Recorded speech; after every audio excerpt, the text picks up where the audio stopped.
Welcome back to the Verified Fears horror family. Tonight, we're taking you on a terrifying journey through 11 disturbing road trip encounters that will make you think twice before driving through remote areas alone. These chilling tales come from the darkest corners of America's forgotten highways, where help is miles away and danger lurks around every bend. From mysterious strangers offering deadly directions to roads that seem to trap travelers in endless loops, each story will leave you questioning what's really waiting out there in the middle of nowhere. Whether you're a seasoned road tripper or someone who prefers the safety of city streets, these encounters will haunt your thoughts long after the video ends. So buckle up, turn off the lights, and prepare yourself for some of the most unsettling travel nightmares you'll ever hear. Don't forget to subscribe to Verified Fears for more spine-chilling content that will keep you up at night. And hit that notification bell so you never miss our latest terrifying tales. Let's dive into these disturbing road trip horror stories that prove sometimes the most dangerous part of any journey isn't the destination. It's what you encounter along the way. What started as a romantic cross-country adventure turned into the most terrifying night of our lives when a stranger's helpful directions led us straight into a nightmare. Sometimes the people who seem most eager to help are the ones you should fear the most. I'm Miranda, and this happened to my boyfriend Scott and me about 3 years ago. We were both 22, fresh out of college, and decided to drive from California to New York before starting our adult lives. It seemed like the perfect adventure. Just the two of us, the open road, and endless possibilities ahead. We'd been driving for about 6 hours through Nevada when our GPS suddenly lost signal. One minute we were following the blue line on our phones, the next we were staring at spinning wheels and no service messages. Scott pulled over at what looked like an old gas station, though the pumps seemed ancient and there were no other cars around. "Great," Scott muttered, tapping his phone screen. "Mine's completely dead too." That's when we noticed him. An older man, maybe in his 60s, sitting on a folding chair outside the station. He wore faded jeans, work boots, and a baseball cap that had seen better days. His face was weathered but friendly, with kind eyes behind wire-rimmed glasses. "You folks look lost," he called out as we approached. His voice had that slow, measured cadence you hear in rural areas. "Our GPS went out," I explained. "We're trying to get to Interstate 80. The man stood up slowly, joints creaking. "Oh, that highway's been under construction for weeks. They got it all torn up about 15 miles ahead. Real mess." He scratched his chin thoughtfully. "But I know these roads like the back of my hand. Been living here 43 years. There's a shortcut that'll save you hours of sitting in traffic." Scott and I exchanged glances. The man seemed genuine enough, and we were already running behind schedule. "That would be amazing," Scott said. "We really appreciate it." The stranger, he introduced himself as Earl, walked over to our car and pointed down a dusty road that branched off from the main highway. "You take that road there. Follow it for about 12 miles until you see a big water tower. Can't miss it, says 'Welcome to Millbrook' on the side. Turn right at the tower and then just keep following the signs. It'll bring you right back to the interstate, maybe 20 miles past all that construction." I felt a little uneasy about leaving the main road, but Earl seemed so confident, so helpful. He even drew a rough map on a napkin, marking the water tower and the turns we needed to make. "Thank you so much," I said as we got back in the car. "You're a lifesaver." Earl smiled and waved as we pulled onto the dusty side road. "Drive safe now, and remember, right turn at the water tower." The road started out fine, just a typical rural highway with farmland on both sides. But after about 20 minutes, the farms disappeared, replaced by scrubland and rocky hills. The pavement gave way to gravel, and then the gravel became just packed dirt with deep ruts. "Are you sure this is right?" I asked Scott. "This doesn't look like a shortcut to anywhere." "Earl said 12 miles to the water tower," Scott replied, but I could hear uncertainty creeping into his voice. "Maybe it just looks rough because it's not a main road." We kept driving, bouncing over potholes and dodging rocks. The sun was getting lower, casting long shadows across the desolate landscape. We passed no other cars, no houses, no signs of civilization at all. Just endless scrubland stretching in every direction. After what felt like 20 miles with no water tower in sight, Scott finally pulled over. "This is wrong," he said. "We need to turn around." That's when I noticed something in the side mirror that made my blood run cold. "Scott," I whispered, "there's a truck behind us." He turned to look, and we both saw it. An old pickup truck, maybe a quarter-mile back, just sitting there with its engine running. We'd been so focused on the road ahead that we hadn't noticed when it started following us. "How long has it been there?" Scott asked. "I don't know. I just saw it." My heart was starting to race. "Do you think it's Earl?" Scott put the car in reverse and started backing up to turn around.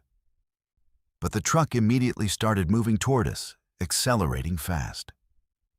Scott threw the car into drive and gunned it forward, kicking up a cloud of dust. "What's he doing?" I asked, watching the truck gain on us in the mirror.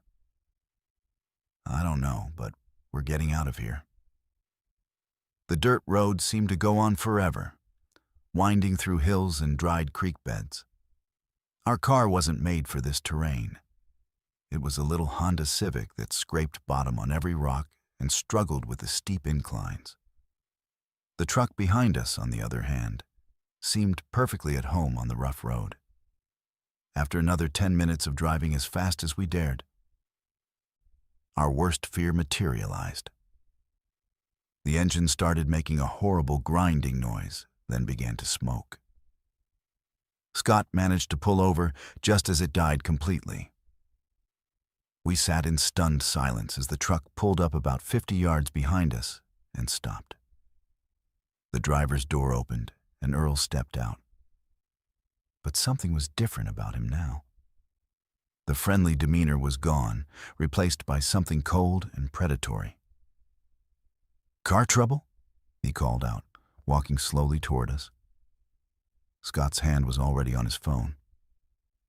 "Still no signal," he whispered. Earl was getting closer, and I could see he was carrying something in his right hand. It looked like a length of rope. "You know," Earl said conversationally, "I've been giving directions to lost travelers for about 15 years now. Amazing how many people trust a friendly face."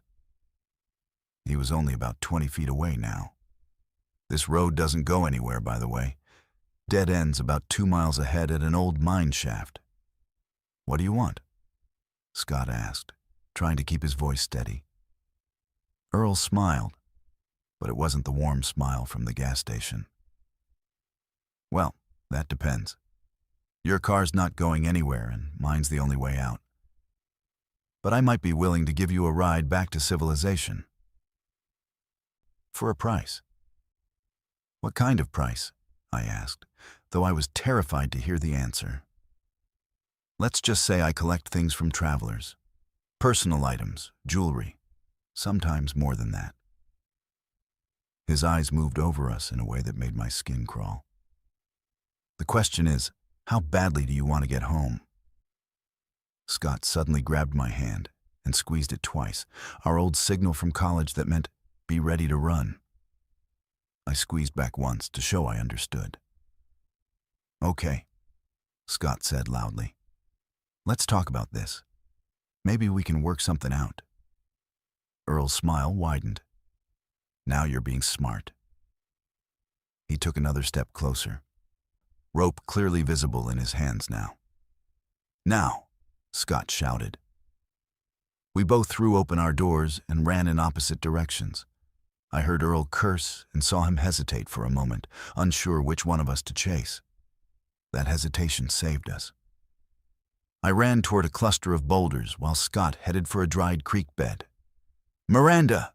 Earl shouted. "You can't run forever. There's nowhere to go out here." I crouched behind the rocks, trying to control my breathing. The sun was almost down now, and shadows were getting longer. I could hear Earl moving around, searching, but I couldn't see him. After what felt like hours, I heard Scott calling my name softly. I followed the sound and found him hiding in a small cave formed by fallen rocks. "We need to wait until he gives up," Scott whispered. "Then we'll try to get back to his truck." We spent the longest night of our lives huddled in that cave, taking turns keeping watch. Every sound made us freeze. The wind through the rocks, small animals moving in the brush. And twice, the sound of Earl calling our names in the darkness. When dawn finally came, we crept out to find Earl's truck gone. Our car was still there, but someone had slashed all 4 tires and broken the windows. On the windshield, written in what looked like mud, were the words, "Next time." It took us 2 days of walking to reach a main road, surviving on a bottle of water and some trail mix we'd left in the car. When we finally got cell service and called for help, the police told us we weren't the first people to report being stranded on that road by a helpful stranger matching Earl's description. They never caught him. For all I know, he's still out there, sitting outside that old gas station, waiting for the next lost travelers to trust his friendly face and helpful directions. Every time Scott and I take a road trip now, we triple-check our GPS batteries and never, ever trust strangers who seem too eager to help. Some shortcuts aren't worth taking, and some help comes with a price you never want to pay. The dead have their own frequency on Highway 101, and I learned that the hard way during what should have been a routine midnight haul. Some roads remember every tragedy that ever happened on them, and they're not done telling those stories. My name's Angelica, and I've been driving 18-wheelers for 8 years now. Started when I was 25 after my divorce. Needed something that would keep me moving and pay decent money.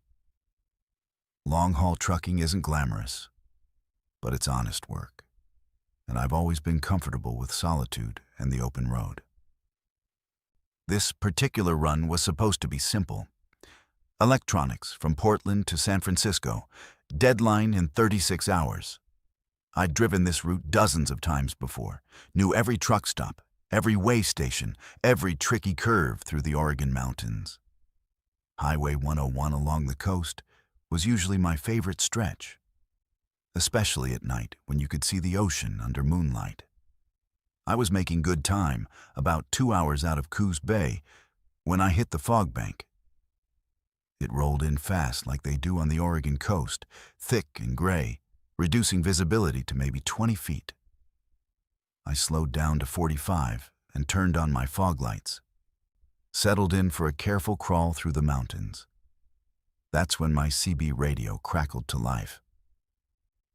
"Breaker, breaker, this is Nighthawk eastbound on a 101, mile marker 47.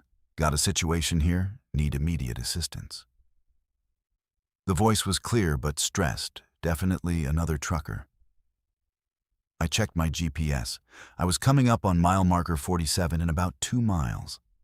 I grabbed my CB handset. "Nighthawk, this is Angel Lady westbound, about 2 miles out from your 20. What's your situation?" Static. Then, "Angel Lady, thank God. Jackknifed on a curve, trailers blocking both lanes. Can't move her, and I can see headlights coming up fast behind me. Someone's gonna get killed if they don't slow down."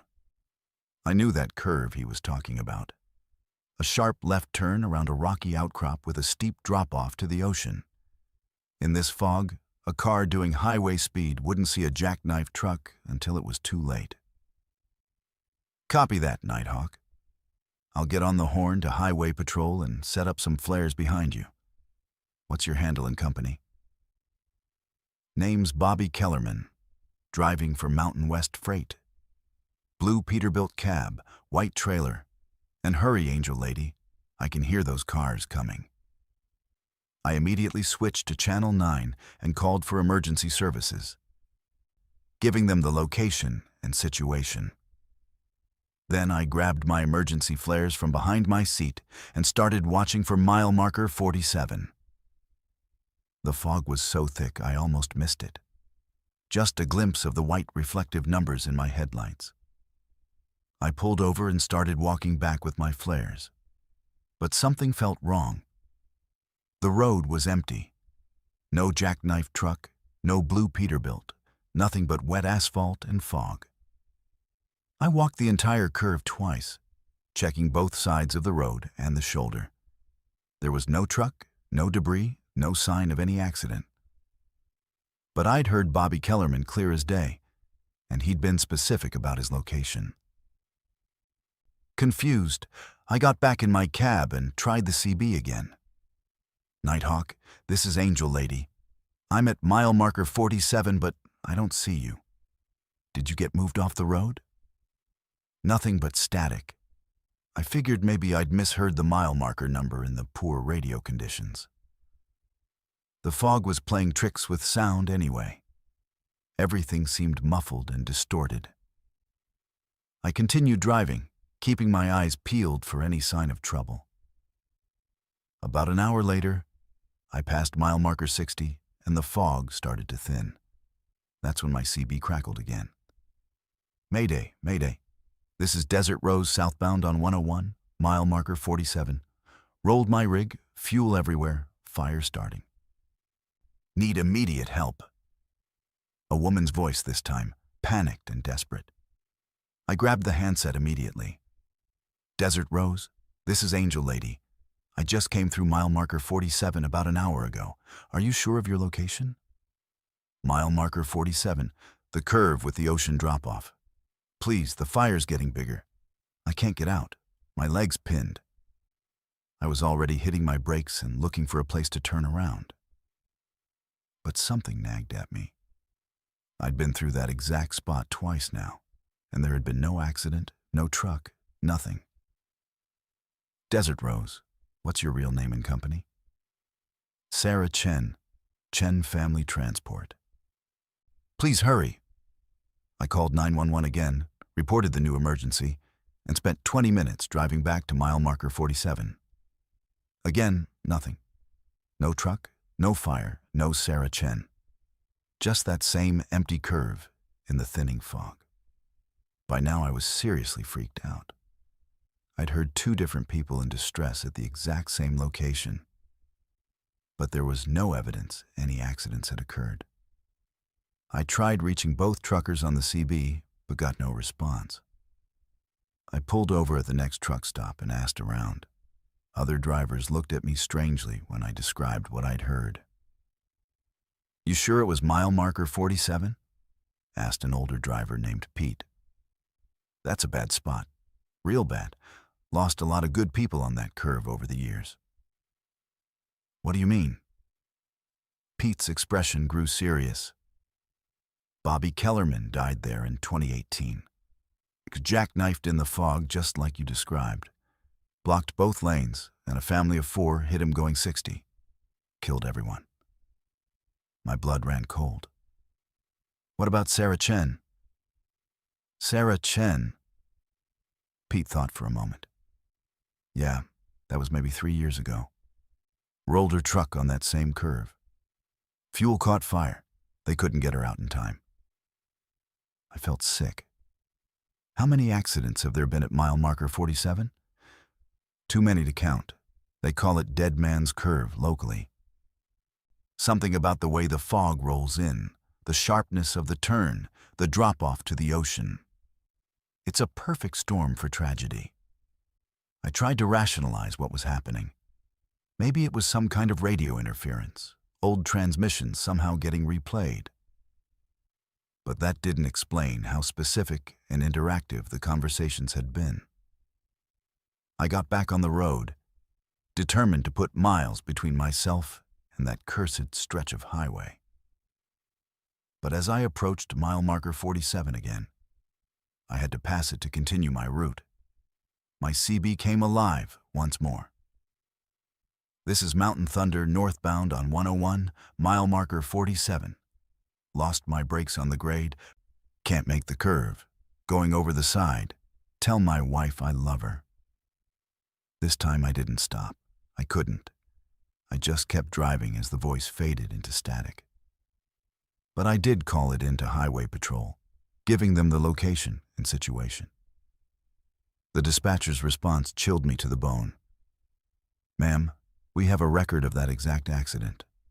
Driver named Jim Morrison, Mountain Thunder Transport. That was in 2015. Over the next few hours, I heard 6 more distress calls, all from mile marker 47. Each one was different voices, different companies, different types of accidents. But they all had one thing in common. According to Highway Patrol records, they had all actually happened, just not recently. Some were from 5 years ago, some from 10, one was from 1997. I later learned that Highway 101's mile marker 47 has claimed over 30 lives in the past 25 years. Every type of accident you can imagine. Jackknifes, rollovers, head-on collisions, vehicles going over the cliff into the ocean. The state has tried everything. Warning signs, reduced speed limits, better guardrails, improved lighting. Nothing seems to help. But here's what really haunts me. I've driven that route 7 more times since that night, and every single time I pass mile marker 47, my CB picks up at least one distress call. Always the same voices, always the same accidents, always from the same location. It's like the road has somehow recorded every tragedy and keeps playing them back, maybe hoping someone will finally be able to help. I've started carrying a notebook now, writing down every name and company I hear. I've researched most of them online, found obituaries, accident reports, news articles. They're all real people who died at that exact spot, sometimes decades ago. Other truckers have started reporting similar experiences. Word gets around in our community, and now most of us avoid that stretch of road at night if we can help it. But sometimes you don't have a choice. Deadlines are deadlines, and freight has to move. The last time I heard from mile marker 47 was 3 weeks ago. A young voice, couldn't have been more than 25. This is Rookie driving for First Chance Transport. Hit black ice at mile marker 47, spun into oncoming traffic. Not gonna make it home tonight. I checked with Highway Patrol the next morning. Jeremy Walsh, 24 years old, driving for First Chance Transport. Fatal accident at mile marker 47 at 2:17 a.m. Exactly when I'd heard his final transmission. The road is still collecting voices, still remembering every tragedy. And somewhere out there, Jeremy's voice is now part of the frequency. Reaching out to drivers who pass through that cursed mile, hoping maybe someone can change what's already happened. Some roads never forget, and mile marker 47 on Highway 101 remembers everything. Sometimes Google Maps takes you places that don't exist on any official records. And my family learned that lesson when we stumbled into a town where leaving isn't really an option. What we thought was a simple navigation error turned into the most terrifying discovery of our lives. Look, I'm not the kind of guy who believes in conspiracy theories or weird small-town horror stories. My name's Marlo. I'm an accountant from Richmond, Virginia. Married to Jovi for 12 years with 2 daughters, Abby who's 10 and Soraya who's 8. We're practical people. We plan our vacations, we follow GPS directions, and we stay at chain hotels with good reviews. This whole nightmare started during our drive back from a camping trip in Shenandoah National Park. We'd had a great week, hiking, roasting marshmallows, the girls actually putting down their phones for more than 5 minutes at a time. It was one of those perfect family moments that you want to preserve forever.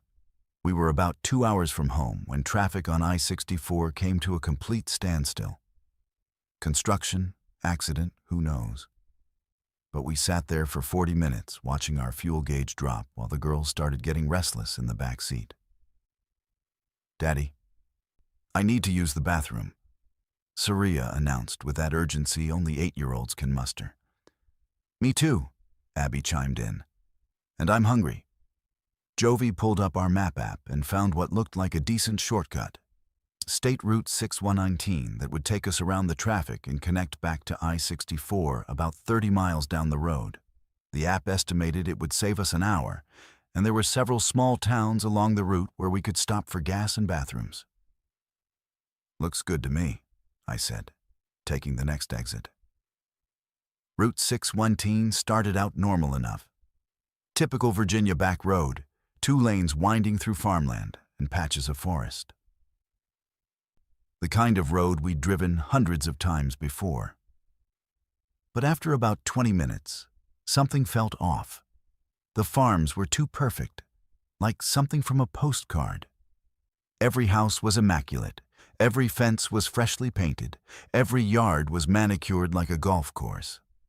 "These people really take pride in their property," Jovi commented, looking out at a particularly pristine red barn. That's when we saw the sign. "Welcome to Millfield, Virginia. Population 847. Founded 1952. A perfect place to call home." "I've never heard of Millfield," Jovi said, pulling up her phone. "And I thought I knew all the towns around here." She tried to search for it online, but we had no cell service. Not unusual for rural Virginia, but something about the silence felt unnatural. No bird sounds, no insects, just the hum of our engine and the whisper of wind through perfectly spaced oak trees.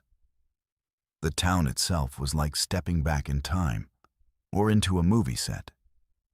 Main Street was lined with shops that looked like they were from the 1950s. Miller's Hardware, Betty's Diner, Millfield 5 and Dime. Every building was painted in cheerful pastels, every window sparkled, every sidewalk was free of cracks or weeds. And everyone we saw was smiling. "This place is adorable," Jovi said as we pulled up to what looked like the only gas station. "It's like Mayberry come to life." A man in his 50s emerged from the station as soon as we stopped. He wore a crisp white shirt, bow tie, and had the kind of artificial smile you see on game show hosts. "Welcome to Millfield," he called out cheerfully. "I'm Frank Patterson, and I just know you're going to love our little community. Let me fill that tank for you." "Thanks," I said, getting out to stretch my legs. "We're just passing through, but this is a beautiful town." "Oh, everybody says that." Frank's smile somehow got even wider. "Most folks who visit end up staying. There's just something special about Millfield." While Frank pumped our gas, Jovi took the girls into the station to use the restroom. They came back out looking puzzled. "That was weird," Abby whispered to me. The bathroom had really old stuff in it, like from Grandma's house, and the lady inside kept asking if we were planning to stay long. Frank finished with the gas and handed me the receipt. I noticed something odd. There was no credit card processing fee, no tax, and the price per gallon was $2.89. Gas hadn't been that cheap in years. "Frank, this price seems low," I said. "Oh, we like to keep things affordable for our residents and visitors. Part of what makes Millfield special." I tried to pay with my credit card, but Frank waved it away. "Don't worry about it. Consider it a welcome gift. We hope you'll stick around and get to know the community." Something about his insistence made me uncomfortable. Actually, we need to get home. Which way back to I-64? Frank's smile faltered for just a moment. I-64? Well, let me think. You came in on Route 619, right? Right. You know, I think there might be some construction on that road. Let me ask around. See what the best route would be. He walked back into the station, and I could see him talking animatedly with the woman behind the counter. Both kept glancing at our car. "Daddy, can we get some snacks?" Saria asked. "I saw they have those cookies I like." "Sure, but make it quick." While the girls went back inside, I walked around the station, stretching and trying to get a better sense of our location. That's when I noticed something that made my stomach drop. Every single mailbox I could see had the same last name. Patterson. Patterson. Patterson. House after house, mailbox after mailbox. Patterson. Patterson. Patterson. Jovi noticed my expression when I came back to the car. "What's wrong?" "Look at the mailboxes," I whispered. Her eyes widened as she scanned the street. That's really strange." Frank came back out with an elderly man who looked like an older version of himself. "This is my father, George Patterson. He's lived here his whole life, knows every road in the county." George Patterson had the same unsettling smile as his son. "I'm afraid there's bad news about getting back to I-64 tonight. There's been a landslide on Route 619, completely blocked. Won't be cleared until tomorrow at the earliest." "What about other roads?" I asked. "Well, there are some back roads, but they're pretty treacherous in the dark. Easy to get lost, and some of them wash out pretty regularly. I'd strongly recommend staying the night. We've got a lovely bed and breakfast, the Patterson Inn." "Patterson Inn?" Jovi repeated quietly. "Everything's run by the Patterson family," Frank explained proudly. "We've been the backbone of this community for generations. There's about 50 of us in town now."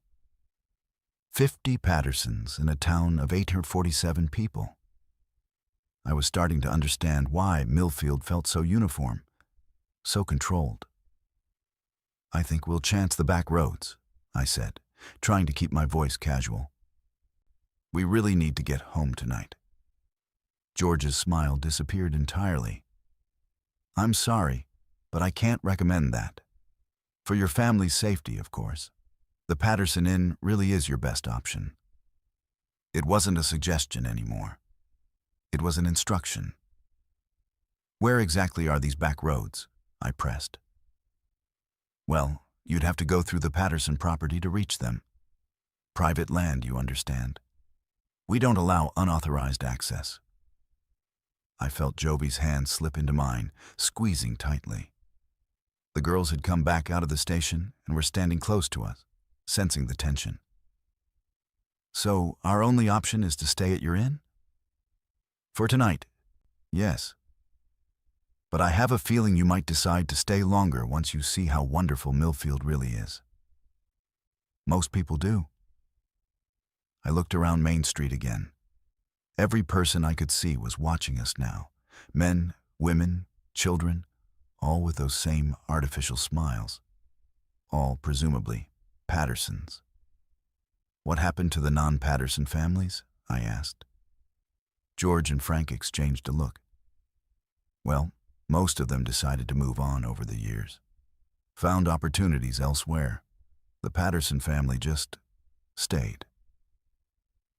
We've always been committed to making Millfield the perfect place to live." "And the people who decide they want to leave?" Another exchange of looks. "Why would anyone want to leave paradise?" Frank asked, but his smile had turned cold. That's when I noticed something that made my blood freeze. Our car keys were no longer in the ignition where I'd left them. "Looking for these?" George held up our keys, still smiling. Frank grabbed them when you were walking around. For safekeeping, you understand. Wouldn't want anyone to accidentally drive off before experiencing all that Millfield has to offer. I felt Jovi's grip on my hand tighten. And I could hear Abby's breathing getting faster. Her anxiety was kicking in. "Give us our keys back," I said firmly. "Oh, you'll get them back," George assured me. "Tomorrow morning, after you've had a chance to really appreciate our community. Most visitors find that one night is enough to convince them to stay permanently." "And if we don't want to stay?" The smile vanished completely from George's face. "Everyone wants to stay in Millfield eventually, Mr. Roberts. It just takes some people longer to realize it than others." How did he know my name? I'd never introduced myself. That's when I understood. This wasn't just a strange town with peculiar customs. This was a trap, and we'd driven right into it. The weirdest part wasn't that the gas station felt frozen in time, or that the food was decades expired. It was realizing we weren't the first college kids to get stranded there. Some places exist in the spaces between reality, and you don't know you're trapped until it's way too late to leave. Okay, so this is going to sound absolutely insane, but I swear on my grandmother's grave that every word of this is true. I'm Kenzie Jr. at University of Illinois, and this happened to me and my roommate Oakley during spring break last year. We were driving back to campus from her hometown in Missouri. Just two broke college students trying to save money by driving through the night instead of stopping at a hotel. Oakley's this super practical pre-med student, like she color codes her notes and has her life planned out until she's 40. I'm more of a go-with-the-flow art major, but we balance each other out pretty well. Point is, neither of us are the type to make up stories or see things that aren't there. We'd been driving for about 6 hours, taking turns behind the wheel, when we hit this stretch of highway in the middle of nowhere, Illinois. You know the kind. Just flat farmland stretching forever. No lights except our headlights. That weird middle-of-the-night feeling where you start questioning if you're even still in the real world. "We need gas," Oakley said, checking the gauge. "We're running on fumes." I looked around at the endless darkness. There's nothing out here. We haven't seen a gas station for like an hour. That's when we saw it. A glow on the horizon that slowly resolved into the neon sign of a gas station. It looked like an oasis in the desert. This bright island of light, surrounded by absolute darkness. "Thank God," I muttered, pulling off the highway. The place was called Murphy's Last Stop, according to the faded sign, and it had that retro look like something from the 1980s. Not trendy retro, actually old retro, like it had been sitting there untouched for decades. The gas pumps were the old kind where you had to pay inside first, and there were no digital displays, just mechanical numbers that clicked when they moved. "This place is straight out of a time warp," Oakley said as we pulled up to the pumps. The fluorescent lights inside flickered occasionally, and I could see one person behind the counter. A guy who looked maybe 40, wearing a uniform shirt that said Murphy's in faded letters. He was just standing there, perfectly still, staring straight ahead like he was waiting for something. "Okay, that's a little creepy," I said. "He's probably just bored. It's 3 in the morning in the middle of nowhere." We got out of the car, and I started trying to figure out how the ancient gas pump worked, while Oakley went inside to pay. She came back out after a few minutes, looking confused. "So, that was weird," she said. "The guy inside, I don't think he blinked the entire time I was talking to him. And when I asked how much for gas, he just said, 'However much you need,' and didn't ask for payment." Free gas? I'm not complaining. That's not the weird part. Kenzie, look at this. She held up a bag of chips she'd bought. The expiration date was from 1987. I stopped pumping gas and stared at the bag. That's probably just a printing error. I thought so too until I looked around the store. Everything in there is expired. Not just a little expired. We're talking decades. There's milk from 1993, bread from 1989, candy bars from the Carter administration. A chill ran down my spine that had nothing to do with the night air. Maybe it's some kind of novelty thing, like a museum or something? At 3 a.m. on a random highway in Illinois?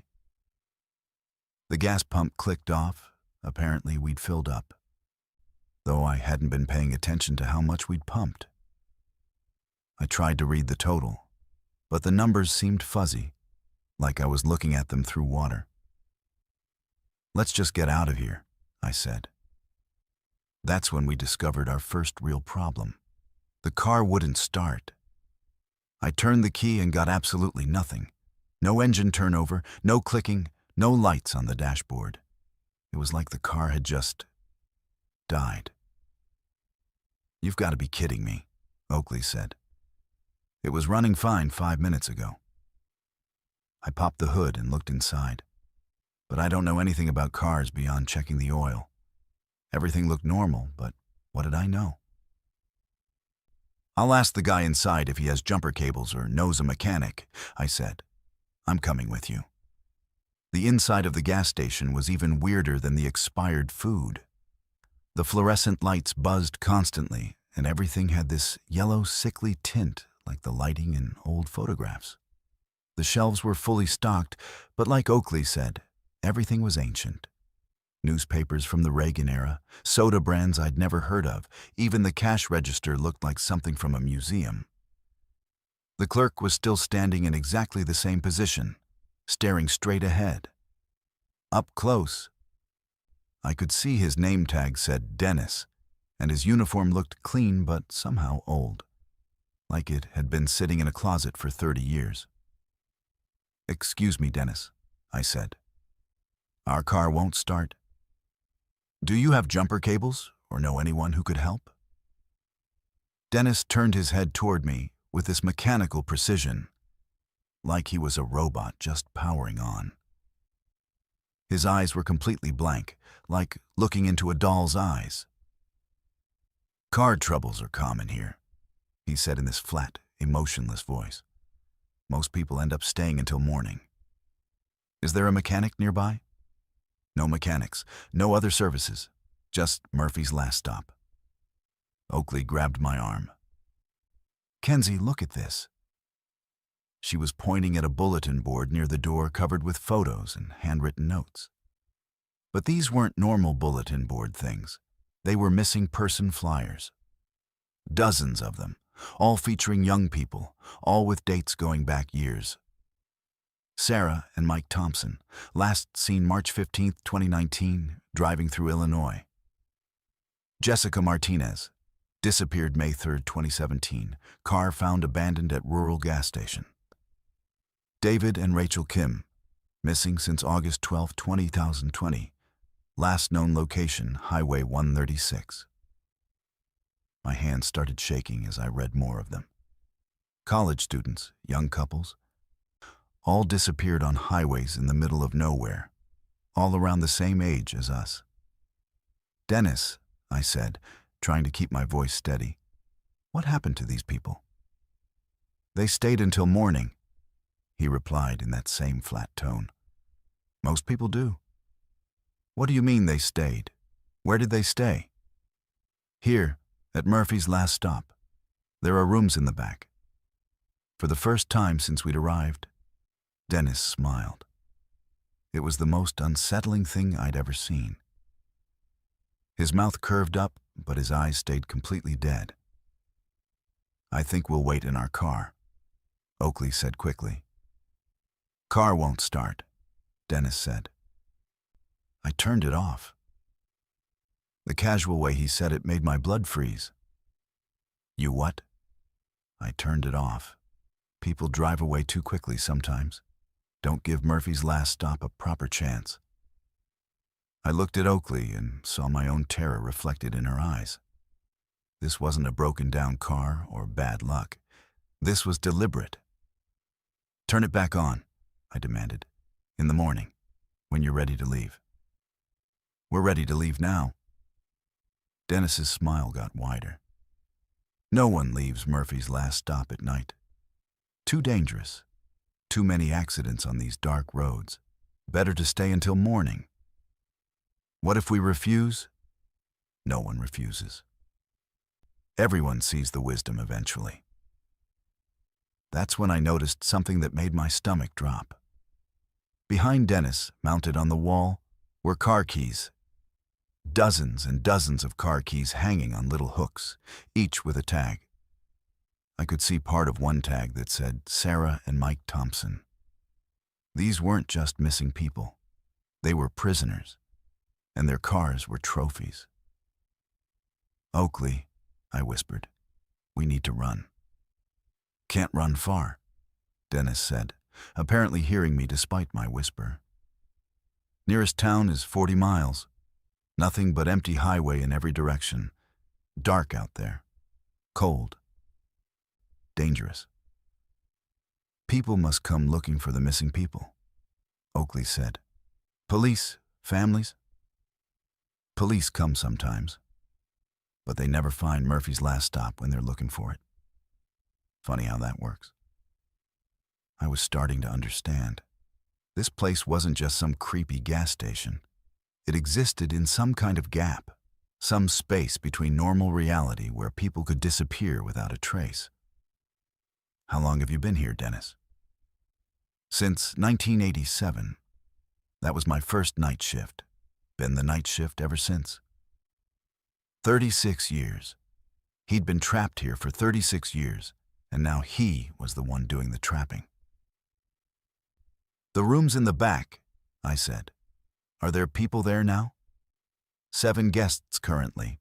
They're sleeping. Been sleeping for a while now. Peaceful sleep."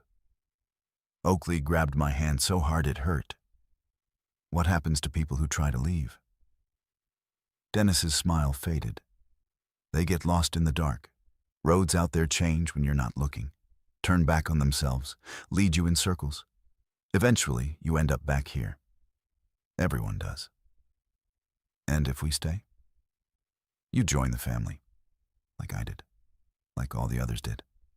Time works differently at Murphy's last stop. One night can last a very long time." That's when the lights went out. In the sudden darkness, I heard Dennis moving, but it didn't sound like footsteps. It sounded like something heavier, more mechanical, like machinery winding up. "Running time," Oakley whispered. We bolted for the door. The road to my father's funeral disappeared somewhere between grief and reality, taking me into a Louisiana nightmare where the laws of physics don't apply. When someone you love dies, sometimes the world breaks a little, and you fall through the cracks into something that shouldn't exist.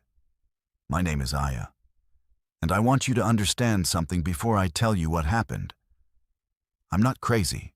I don't do drugs, and I've driven from New Orleans to my childhood home in Thibodaux probably 200 times in my 34 years. I know every curve, every bridge, every gas station on Highway 90 like I know my own heartbeat. Which is why what happened 3 months ago still keeps me awake at night. My father had a massive heart attack on a Tuesday morning while working in his garden. One minute he was planting tomatoes, the next minute he was gone. The call came while I was at work at the hospital where I'm a nurse practitioner. And I remember the exact moment my world tilted sideways. You never think you're going to get that call, even when your parents are in their 70s. The funeral was scheduled for Friday, which gave me 3 days to make arrangements and drive down from New Orleans. I'd taken bereavement leave, handled the logistics with the funeral home, called all the relatives. Everything was organized, controlled, manageable. The way I handle trauma at work, the way I've always handled crisis. Thursday night, I couldn't sleep. Kept thinking about conversations I'd never have with him, things I'd never get to say. Around midnight, I decided to just drive down early. Being in motion felt better than lying in bed staring at the ceiling, and I figured I could help my mother with last-minute preparations. The storm hit about 20 minutes into the drive. Louisiana storms in April can be violent. And this one came out of nowhere. 1 minute clear skies, the next minute horizontal rain and wind that rocked my Honda. But I've driven through worse, and honestly, the storm matched my mood. Everything felt chaotic and out of control anyway. That's when things started getting strange. I was on Highway 90, just past Butte, when I noticed the first inconsistency. There should have been a truck stop at exit 17. I'd stopped there for coffee dozens of times. But when I reached that exit, there was nothing but swamp on both sides of the road. No lights, no buildings, just dark water and cypress trees. I figured I'd miscounted the exits in the storm.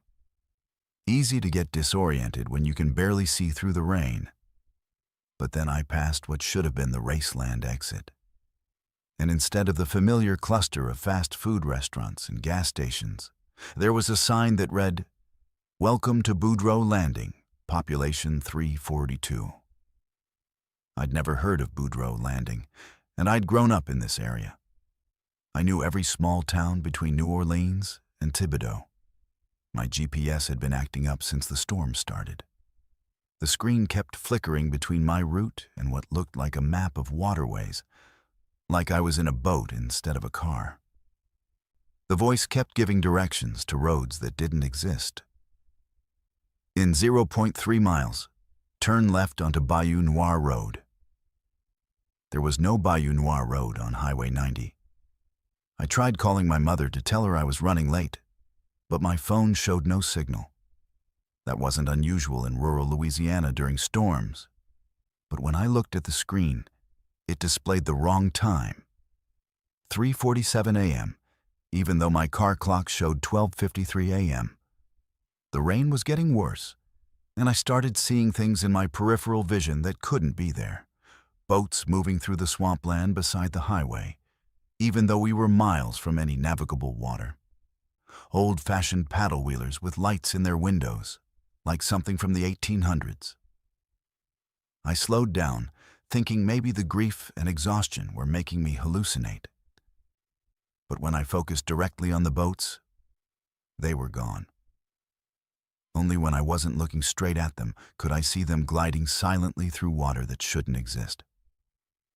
The road signs were becoming increasingly bizarre. Lafitte's Landing, 12 miles. Port of New Orleans, 8:47 miles. That made no sense. New Orleans was behind me, and it definitely wasn't 8:47 miles away. I'd left from there an hour ago. Then I saw the exit sign that made my blood freeze. Thibodaux, 2 miles. But I'd been driving for hours. I should have reached Thibodaux long ago, and the landscape was all wrong. Instead of the familiar suburban sprawl leading into town, I was surrounded by deep swamp. Ancient cypress trees draped with Spanish moss stretched as far as I could see, their roots disappearing into black water that reflected my headlights like oil. I took the exit because I didn't know what else to do. But the ramp led down instead of up, descending below what should have been the water level. The road continued straight into the swamp, supported by what looked like a causeway made of weathered wooden pilings. This was impossible. There was no causeway to Thibodaux, no swampland this deep, no road that went underwater. But I was driving on it, my tires splashing through puddles that shouldn't exist on an elevated roadway.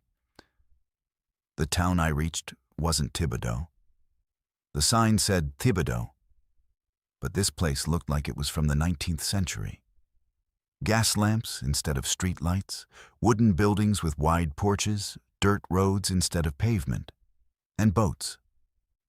Everywhere there should have been cars, there were boats, tied up to posts, moored to docks that extended from every building. People moved through the streets, but they were dressed wrong, like extras in a period movie. Long dresses, top hats, clothes that belonged in a history book. They walked slowly, deliberately, and when my headlights swept across them, they turned to watch my car with expressions I couldn't read from a distance. I drove through the town looking for anything familiar, any landmark that would tell me where I really was. But every street led to water, every road ended at a dock or a pier. This wasn't just the wrong Thibodeau. This was a Thibodeau that existed in the wrong century, in the wrong reality. My gas gauge was reading empty, which was impossible. I'd filled up before leaving New Orleans, and I'd only driven for a couple of hours. But the needle was firmly on E, and my low fuel light was blinking. I pulled up to what looked like a general store, the only building with lights on. A man came out wearing overalls and a hat that looked like something from a daguerreotype. He approached my car with the slow, measured pace of someone who had all the time in the world. "Evening, miss," he said, tipping his hat. His accent was thick Cajun, but different somehow, older. "You look lost." "I'm trying to get to Thibodeau," I said, "for my father's funeral." The man's expression grew sympathetic. "Ah, you here for a funeral? That makes sense. The roads, they change when someone pass on. Lead you where you need to be, not where you think you're going." "I don't understand." "Your papa, he from the old Thibodeau? The one that was here before the new one took its place?" I stared at him. My father had been born in Thibodeau in 1952, had lived there his entire life except for a brief stint in the army. But this man was talking about Thibodeau like there were multiple versions of it. "Miss, you in the between place," he continued, "where all the old things go when the new things replace them. Your papa, his spirit got to make the journey through the old places before he can rest. And sometimes, family got to make that journey too. That's impossible. A lot of things impossible until they happen to you." He gestured toward the water surrounding the town. "This, the Thibodeau your papa knew as a child, when his grandpère told him stories about the old days, before the highways, before the progress. This, where he learning to fish, to hunt, to be a man." I looked around at the impossible town, the period costumes, the boats where cars should be. How do I get back to the real Thibodeau? "You got to go through first. Follow the water road to the old cemetery. Pay your respects to the ancestors. Then the new road will open for you." He pointed toward what looked like a bayou disappearing into the darkness beyond the town. "Follow that waterway 3 miles. You'll see the lights. I can't drive on water. Your papa's spirit will carry you. He wants you at his funeral, so he'll make sure you get there." I wanted to argue, to insist this was all some kind of hallucination brought on by grief and exhaustion. But my car was running on empty in a place that shouldn't exist, and I'd been driving for hours through a storm that had somehow transported me into the past. What happens if I don't follow the water road? The man's expression grew sad. "Then you stay here, with all the other lost souls who couldn't find their way back to the living world. We got plenty of company, but it ain't no place for someone young like you." I looked around and realized that some of the people I'd seen moving through the streets weren't quite solid. They had a translucent quality, like old photographs superimposed on reality. The dead outnumbered the living in this place, and they were all waiting for something. "The cemetery," I said. "How will I know when I've found it?" "You'll know," the man said. "And miss, when you see your papa there, you tell him Baptiste said goodbye." What we thought was a random act of kindness turned into the most calculated psychological torture I've ever experienced. And the worst part is realizing he'd been planning it for months.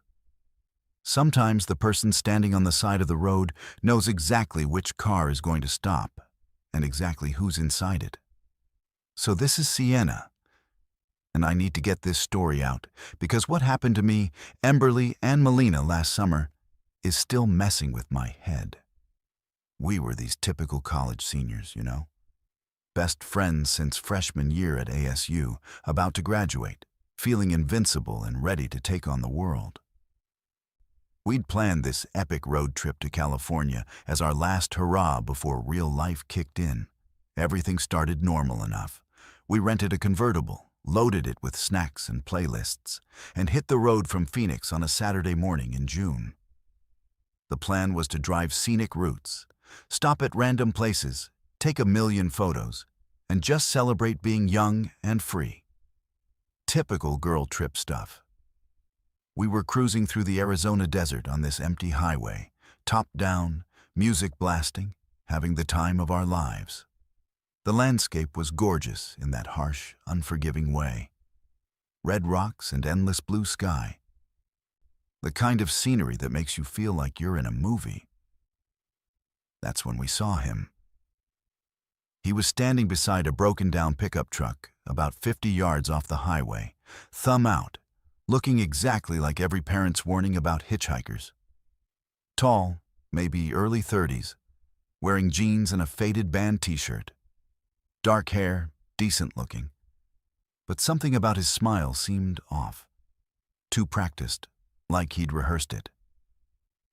"Should we stop?" Melina asked from the driver's seat.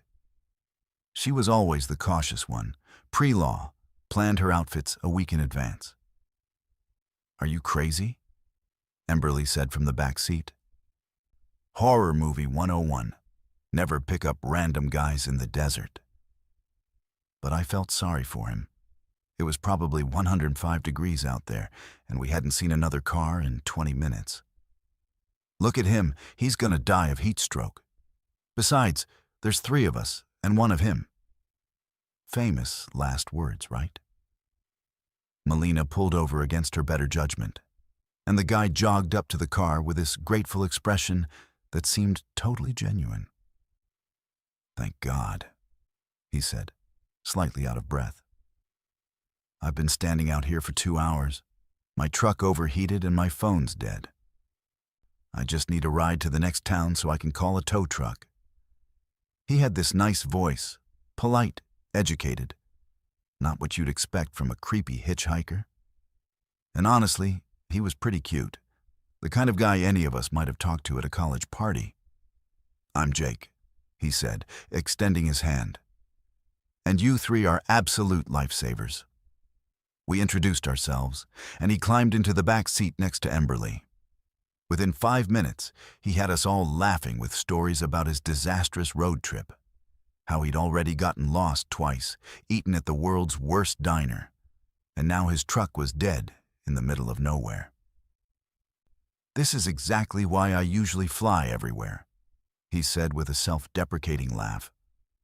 "I'm clearly not built for adventure travel." He seemed so normal, so harmless. Just a regular guy having a bad day who'd gotten lucky when 3 college girls decided to be good Samaritans. About 15 minutes into the drive, Jake suggested we play a game to pass the time. "It's called Secrets," he explained. "Everyone takes turns sharing something true about themselves that nobody else knows. Nothing too heavy, just interesting stuff. It's a good way to get to know each other." "That sounds fun," I said. We were young and stupid, and thought sharing secrets with a stranger would be exciting and spontaneous. Jake went first. "Okay, here's mine. I've been following you three for about 200 miles. We all laughed because we thought he was joking. Like, what were the odds that this random hitchhiker had been behind us on the highway? No, seriously, he continued, still smiling but with something different in his eyes now. I've been tracking your route since you left Phoenix. Your Instagram posts are very detailed, Sienna. Lots of location tags, photos with landmarks in the background. Easy to figure out where you were headed. The laughter died in my throat. I pulled out my phone and opened Instagram, scrolling back through the posts I'd made that morning. Photos at our hotel, breakfast at a specific diner, a selfie at a scenic overlook with a highway sign visible in the background. You've been following our Instagram? Melina asked, her voice getting tight. All three of your accounts, actually. For about 6 months now. You're very active on social media, very open about your lives. Emberly was already digging in her purse for her phone. That's super creepy, dude. We're pulling over right now. Actually, you're not, Jake said calmly. And that's when I noticed he was holding something in his right hand. A small knife, not threatening exactly, but visible. Because we're going to finish our game first. My turn was sharing a secret. Now it's Melina's turn. The temperature in the car seemed to drop 20 degrees. This wasn't a random encounter. This wasn't a broken-down traveler needing help. This was planned, calculated, deliberate. How long have you been planning this? I asked, trying to keep my voice steady. Since February, Jake replied matter-of-factly. When Emberly posted about your graduation road trip plans. You three share everything online, your schedules, your routes, your personal details. Do you know how easy it is to learn someone's entire life from their social media posts? He was right, and I knew it. We posted constantly. What we ate, where we went, who we were with, how we felt about everything. Our lives were open books for anyone with an internet connection. Melina, Jake said, his voice taking on a harder edge. Your secret. Something true that your friends don't know. I'm not playing this sick game, Melina said, but her hands were shaking on the steering wheel. Sure you are. Because if you don't, I'm going to share some secrets of my own. Like the fact that you've been stealing money from the campus bookstore where you work. Small amounts, nothing anyone would notice, but it adds up to about $2,300 over the past year. Melina's face went white. How could you possibly know that? Your bank records are interesting reading. Lots of small cash deposits that don't match your official pay stubs. And your roommate's very chatty when she drinks. She mentioned it at a party last month. Thought it was funny that perfect Melina was skimming money. I felt sick. He hadn't just been following our social media. He'd been researching us, investigating our lives, talking to people who knew us. What do you want from us? Emberly demanded. I want to play the game. I want to hear all your secrets, the real ones you hide behind your Instagram filters and Facebook posts. The messy, ugly, honest parts of your lives that you don't share with your 1,000 followers. And if we don't? Jake's smile got wider. Then I share what I know with everyone. Your families, your friends, your future employers. Your dirty laundry becomes very public very quickly. He turned to Emberly. Your turn. Tell us about the professor you've been sleeping with for better grades. Dr. Brosum Martinez from your advanced marketing class. Married guy, 2 kids. Very against university policy. Emberly started crying. You're insane. How do you know about that? Hotel receipts are public record when they're paid for with university credit cards. And you two aren't as discreet as you think. Several people have noticed the pattern. This was psychological torture, weaponized information, privacy turned into a weapon. He'd spent months learning our vulnerabilities, our mistakes, our shameful secrets, and now he was using them to control us. My truck isn't really broken down, Jake continued conversationally. It's parked at a rest stop about 10 miles back. I've been waiting at that exact spot for 3 days, knowing you'd come this way, knowing you'd stop. Because I know you, Sienna. I know you're the bleeding heart who can't pass someone in need. I know Melina is cautious, but will defer to her friends. I know Emberly talks tough, but folds under pressure. What's your endgame? I asked. What do you get out of this? Power, he said simply. Control. The satisfaction of proving that privacy is an illusion, and trust is just weakness waiting to be exploited. You three live your lives online, sharing everything, trusting everyone. I wanted to show you what happens when someone pays attention. He leaned forward between the seats. Now, Sienna, your turn. Tell us about your abortion last year, the one you hid from your religious parents, the one you told everyone was just a miscarriage. That's when I realized we weren't just victims of some random predator. We were examples, test subjects in his twisted experiment about digital vulnerability and social media oversharing. And the worst part was, he was right about everything. Time stopped working somewhere between mile marker 127 and our mounting realization that we'd been driving the same stretch of road for 6 hours without moving forward an inch. What should have been the perfect honeymoon drive through the Canadian wilderness became our introduction to a highway that exists outside the normal flow of reality. I'm Amani, and my husband Bristol and I have been married for exactly 8 days when this happened. We're both the practical type. He's an engineer. I work in finance. So when I tell you what we experienced defies every logical explanation we could think of. Understand that we exhausted every rational possibility first. Our honeymoon was supposed to be simple and romantic. Drive from Calgary to Vancouver through the Canadian Rockies, stay in little mountain towns, see some incredible scenery, and just enjoy being newlyweds. We'd planned every stop, booked every hotel, and had backup routes mapped out in case of construction or weather. We're planners by nature, which made what happened so much more terrifying. The drive started perfectly. Left Calgary at 8 a.m. on a beautiful Tuesday morning in September. Perfect weather, car running great. Both of us excited about our first trip as a married couple. The scenery was absolutely stunning. Snow-capped peaks, endless pine forests, crystal clear lakes that looked like they belonged on postcards. We were taking Highway 1 through Banff National Park, a route I'd driven twice before for work conferences. Beautiful road, well-maintained, plenty of scenic pullouts and small towns. Nothing unusual or challenging about it. About 3 hours into the drive, just past Canmore, Bristol noticed something odd. Babe, didn't we just pass that same rest area about 20 minutes ago? He asked, pointing to a wooden sign that read, Whitetail Creek Rest Area, 2 kilometers.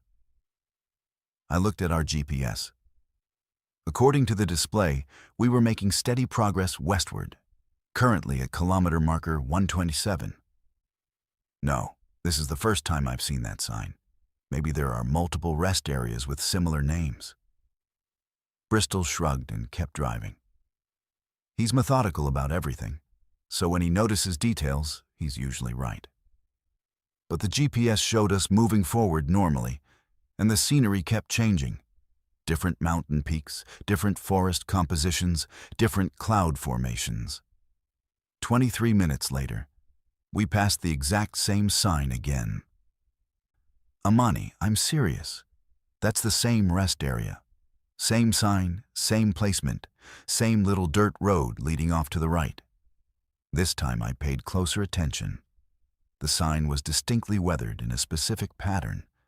A dark stain running down from the top left corner, a small dent on the bottom right edge.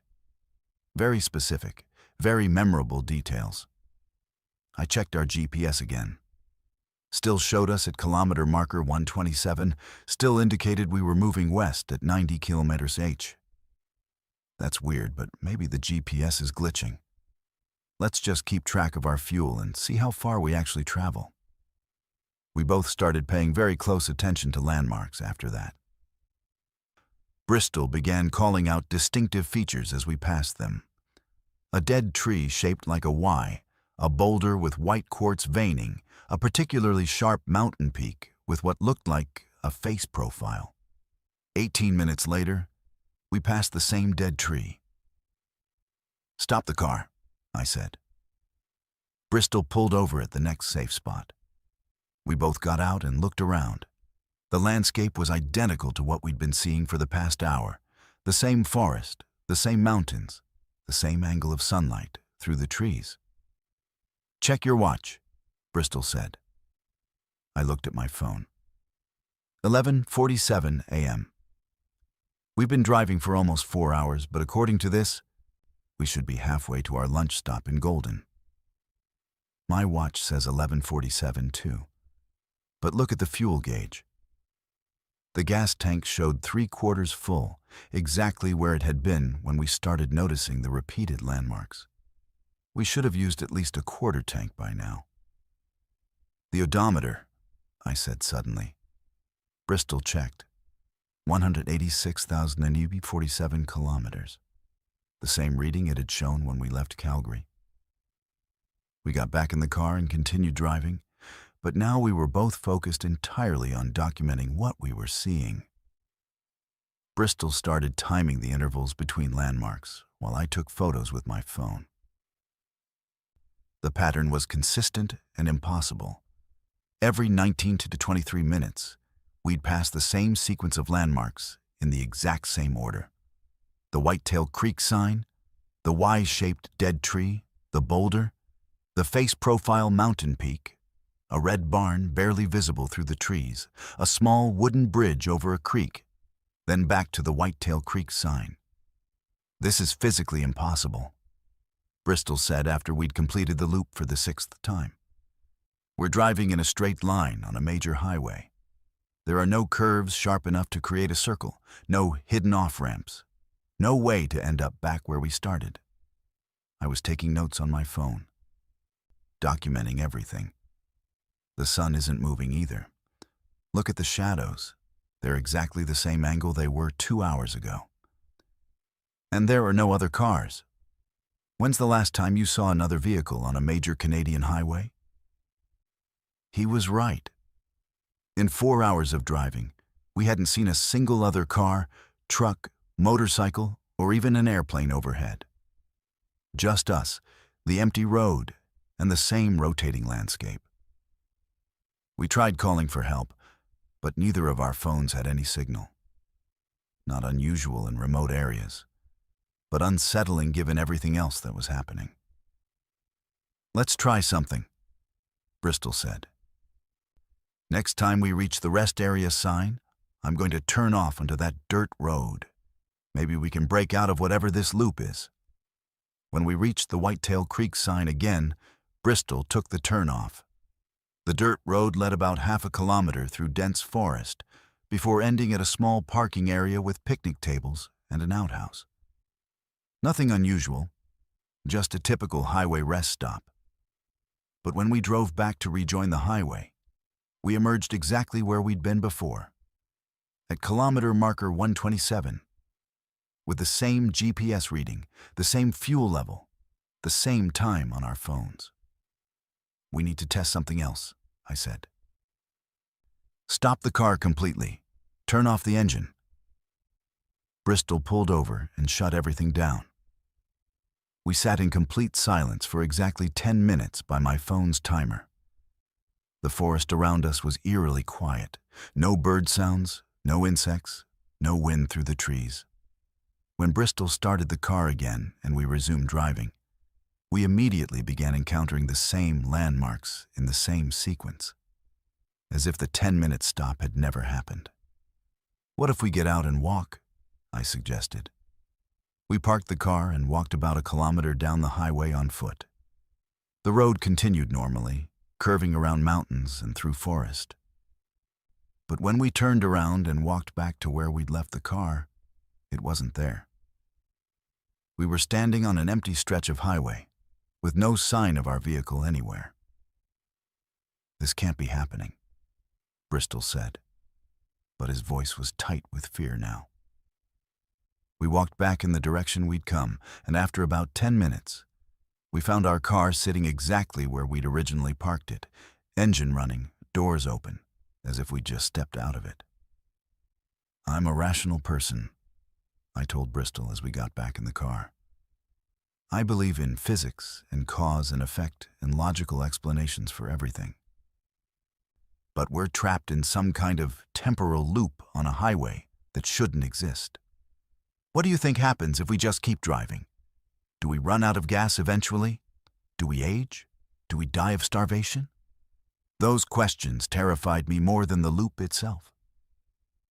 If time wasn't working normally, if we were somehow outside the regular flow of reality, then all the normal rules might not apply.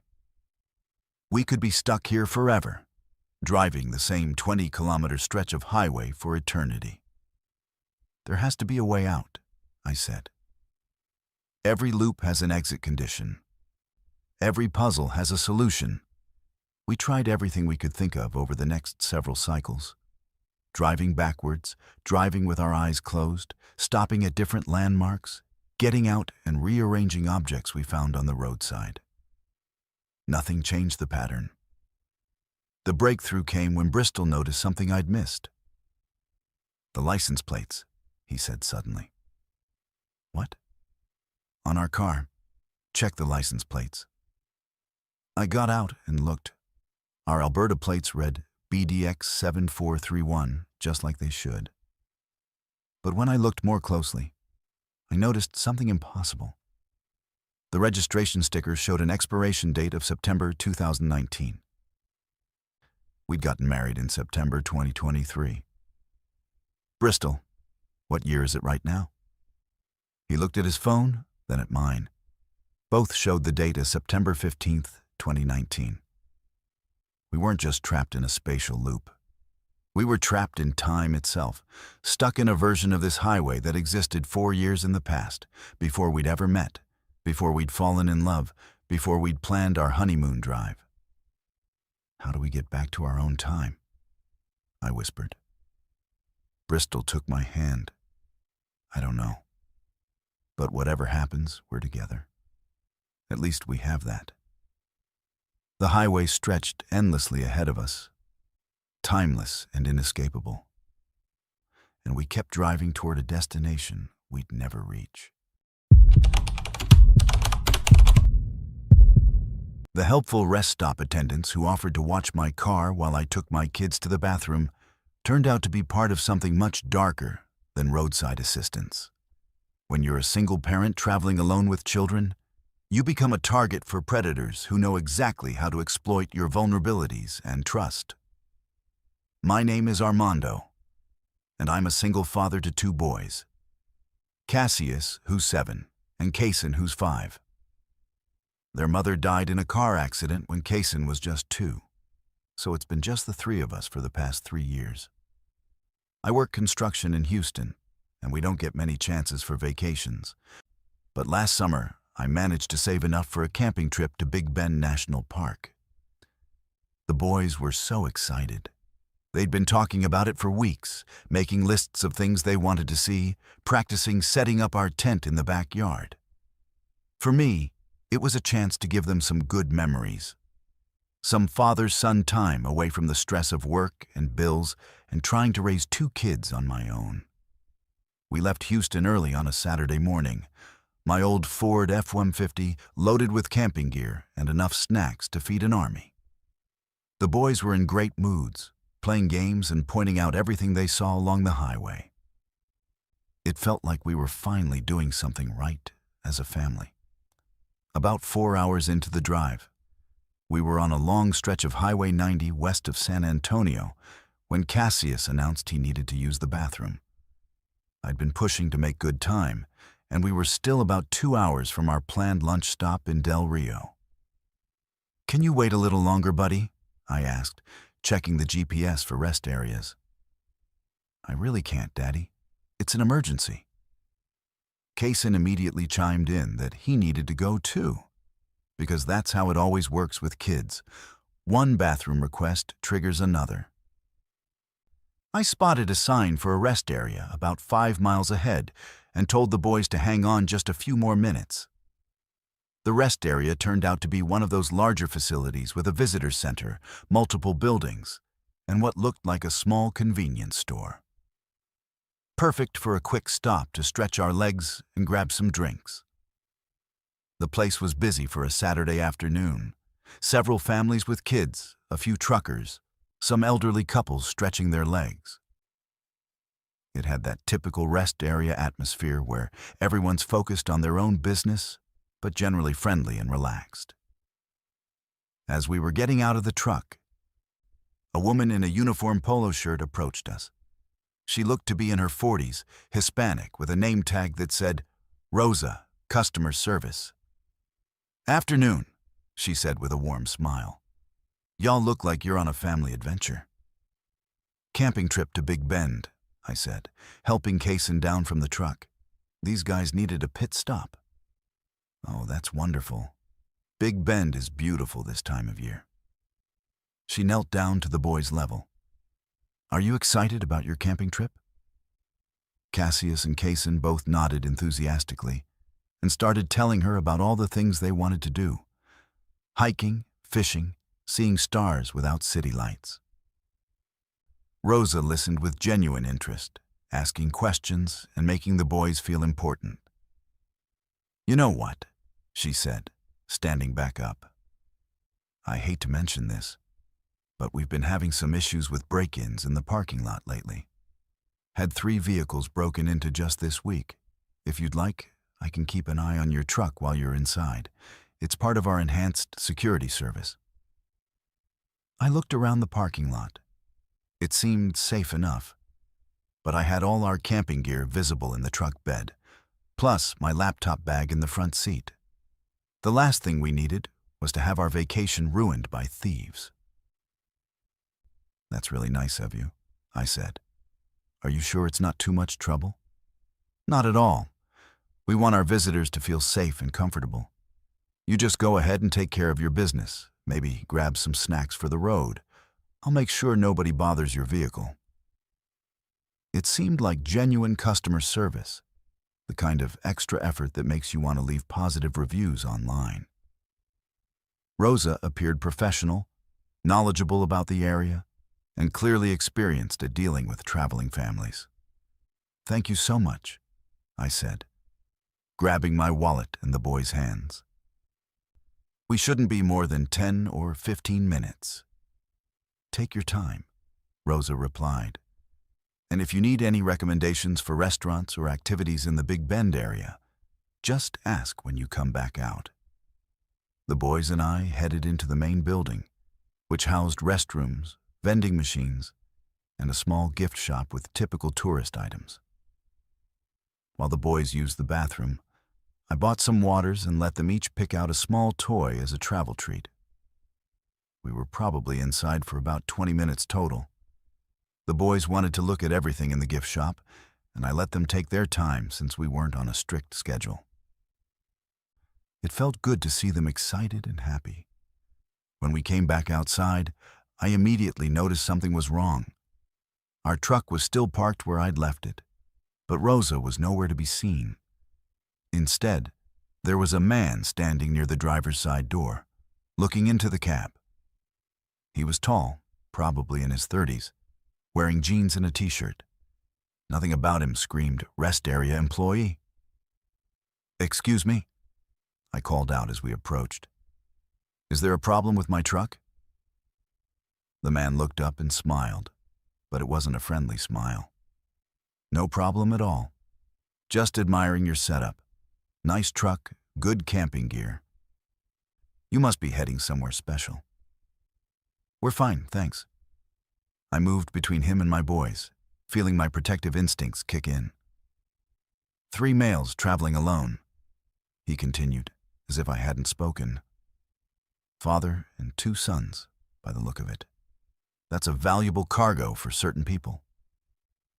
The casual way he said, valuable cargo, made my skin crawl. I grabbed both boys' hands and started backing toward the rest area building. Daddy, what's wrong? Cassius asked, picking up on my tension. Nothing's wrong, buddy. We're just going back inside for a minute. But as I turned around, I saw Rosa walking toward us from the building. And she wasn't alone. 2 other men flanked her, both looking like they belonged in a police lineup rather than providing customer service at a highway rest area. Leaving so soon, Armando? Rosa asked. And the fact that she knew my name, which I'd never told her, sent ice through my veins. How do you know my name? Your registration was visible through your windshield. Armando Gutierrez, Houston address. And these must be Cassius and Kaysen. She smiled at my boys, but now it looked predatory rather than warm. We need to go, I said, trying to keep my voice calm for the kids' sake. Actually, I don't think you do. Rosa nodded to the men with her. See, we've been watching your family since you pulled in. Single father, 2 young boys, out-of-state plates, camping gear that suggests you'll be in remote areas for several days. You match a very specific profile. Profile for what?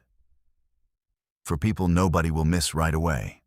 Travelers who won't be expected anywhere for days. Families without a mother to raise alarms when phone calls go unanswered. I felt like I was going to throw up. These weren't rest area employees.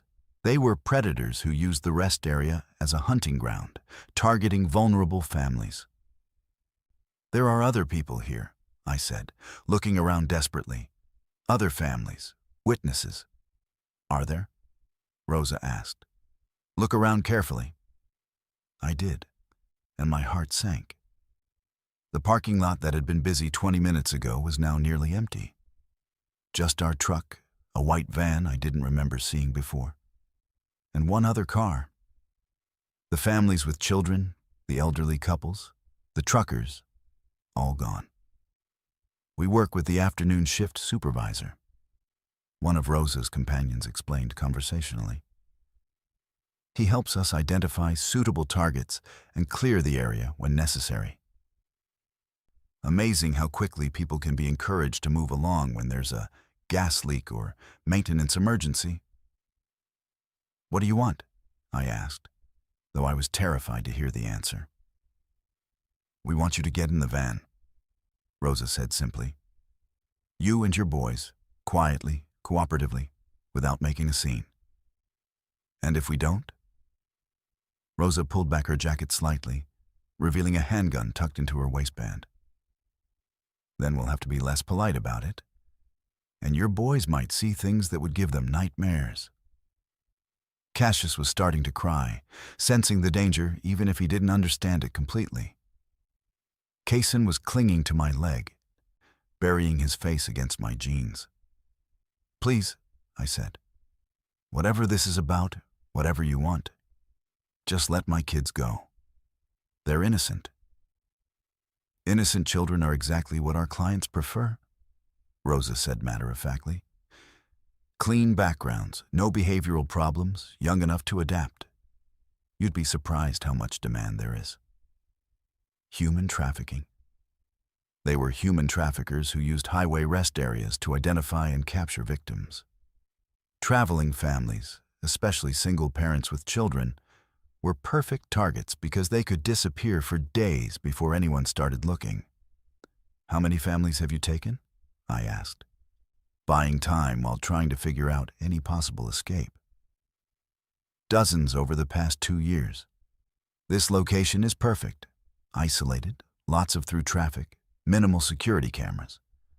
Most people who stop here are travelers just passing through, so when they disappear, the investigation happens hundreds of miles away. The man standing by my truck walked over to join the group. Vehicle's clean, no tracking devices, Nothing suspicious? Ready to proceed. Excellent. Rosa looked at me expectantly. Time to go, Armando. Walk to the van calmly, get your boys settled in the back. Make this easy on everyone. That's when I heard the sound that saved our lives. The rumble of a motorcycle engine. The vintage radio in our grandfather's 1967 Mustang started picking up emergency broadcasts from decades past. And following those ghostly warnings led us straight into the same deadly trap that claimed other drivers years before. Sometimes the past reaches out to drag you back, and the voices of the dead aren't trying to help. They're trying to add you to their collection. I'm Zachariah, and this happened to me and my younger brother Ford last winter when we were driving our recently deceased grandfather's car from Denver to our family home in Grand Junction. Pop had passed away in November, and the Mustang was one of the few things he'd left us in his will. A pristine 1967 fastback that he'd restored himself and barely ever drove. Ford was 19, home from his first semester of college, and I was 23, working as a paramedic in Denver. We'd both been close to Pop, spent summers working on cars with him in his garage, listening to his stories about the old days when he was a mechanic for the Colorado State Patrol. The plan was simple. Drive the Mustang back to Grand Junction where our parents lived, then decide what to do with it long term. Neither of us wanted to sell it, too many memories. But we couldn't afford to keep a classic car in good condition on our budgets. We left Denver on a Friday afternoon in early December, planning to take our time and enjoy the drive through the mountains. The weather forecast looked good. Clear skies and dry roads, perfect conditions for a nostalgic cruise in Pop's pride and joy. The Mustang ran like a dream. Pop had maintained it meticulously, and everything worked exactly as it should, except for the radio. The original AM/FM unit would occasionally pick up strange signals, distant voices speaking in formats and codes that sounded more like old police or emergency dispatches than regular radio programming. That's weird, Ford said about an hour into the drive, as we were climbing into the mountains on I-70. Listen to this. He'd been fiddling with the radio dial and had picked up what sounded like a weather emergency broadcast. Heavy snow warning for Vail Pass and Loveland Pass. Visibility near zero. Multiple accidents reported. All non-essential travel advised to delay until conditions improve. Colorado State Patrol recommends alternate routes through. The transmission faded into static. But we could see clear blue skies ahead of us. No sign of any weather problems. Must be picking up some old recording or something, I said. Pop always said this radio had quirks. Ford continued scanning through the stations, but most of what we picked up was either normal contemporary radio or more of those strange emergency broadcasts. They all had an old-fashioned quality to them, like they were from decades ago. Different terminology, different call signs, different procedures than modern emergency services. As we approached the Eisenhower Tunnel, the radio crackled to life again with a clear, urgent voice. This is Colorado State Patrol dispatch to all units in the I-70 corridor. We have reports of black ice conditions east of the tunnel, multiple vehicle accident at mile marker 218. Recommend all eastbound traffic exit at Silverthorne and take alternate Route 9 south to avoid the hazard area. I looked at our GPS. We were approaching mile marker 218, but the road conditions looked perfect. Clear pavement, no ice, light traffic moving normally. Should we take the exit? Ford asked. I mean, what if there really is black ice ahead that we can't see?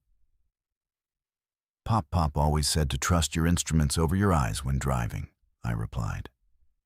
If the radio's picking up current emergency traffic, maybe we should listen. We took the Silverthorne exit and followed Route 9 south. a winding mountain road that would eventually reconnect with I-70 near Frisco. It was a beautiful drive through snow-covered pine forests, but it added about 30 minutes to our trip. About halfway through the detour, Ford managed to tune in a news station with a clear signal. The traffic report mentioned no accidents or hazardous conditions on I-70 through the Eisenhower Tunnel area. So, either that radio broadcast was wrong, or it was from some other time entirely, I said. Or it prevented an accident that would have happened if we'd stayed on I-70, Ford suggested. Maybe we were supposed to be the accident at mile marker 218. It was an unsettling thought, but I tried to dismiss it as coincidence and paranoia. Old radios picked up strange signals sometimes. There were probably logical explanations for everything we were hearing. We rejoined I-70 near Frisco and continued west without incident. The radio remained quiet for the next hour, just static and occasional fragments of normal programming. I was starting to relax and enjoy the drive when the emergency broadcasts started up again. Multiple vehicle collision on I-70 westbound, mile marker 133, near Vail Pass. Road completely blocked, estimated clearance time 4 to 6 hours. State Patrol recommends all westbound traffic exit at Vail and take Highway 24 south through Leadville to reconnect with I-70 near Glenwood Springs. This time, I checked multiple sources. Our GPS showed no traffic delays ahead. My phone's traffic app indicated normal flow through Vail Pass. The highway information signs we passed showed no warnings or alternate route recommendations. "This is getting really strange," Ford said. "These broadcasts are incredibly detailed and specific, but they don't match current conditions at all. Maybe the radio's picking up training exercises or something. Emergency services do practice scenarios." But as we approached mile marker 133, I started having second thoughts. The broadcasts had been completely accurate about locations and route numbers, even if the hazards they described weren't currently present. And Pop had always been obsessive about safety, especially mountain driving in winter. "What do you think Pop would do?" I asked Ford. "He'd take the safe route every time. Better to be late than sorry." We exited at Vail and followed Highway 24 south toward Leadville. This detour was much longer, probably adding 2 hours to our trip. But the mountain scenery was spectacular, and it felt like we were honoring Pop's memory by being cautious. The radio continued providing detailed route guidance as we drove, almost like having a personal traffic coordinator. For vehicles taking Highway 24 detour, be advised of construction delays near Leadville. Recommend continuing south to Highway 82 and approaching I-70 through Glenwood Canyon.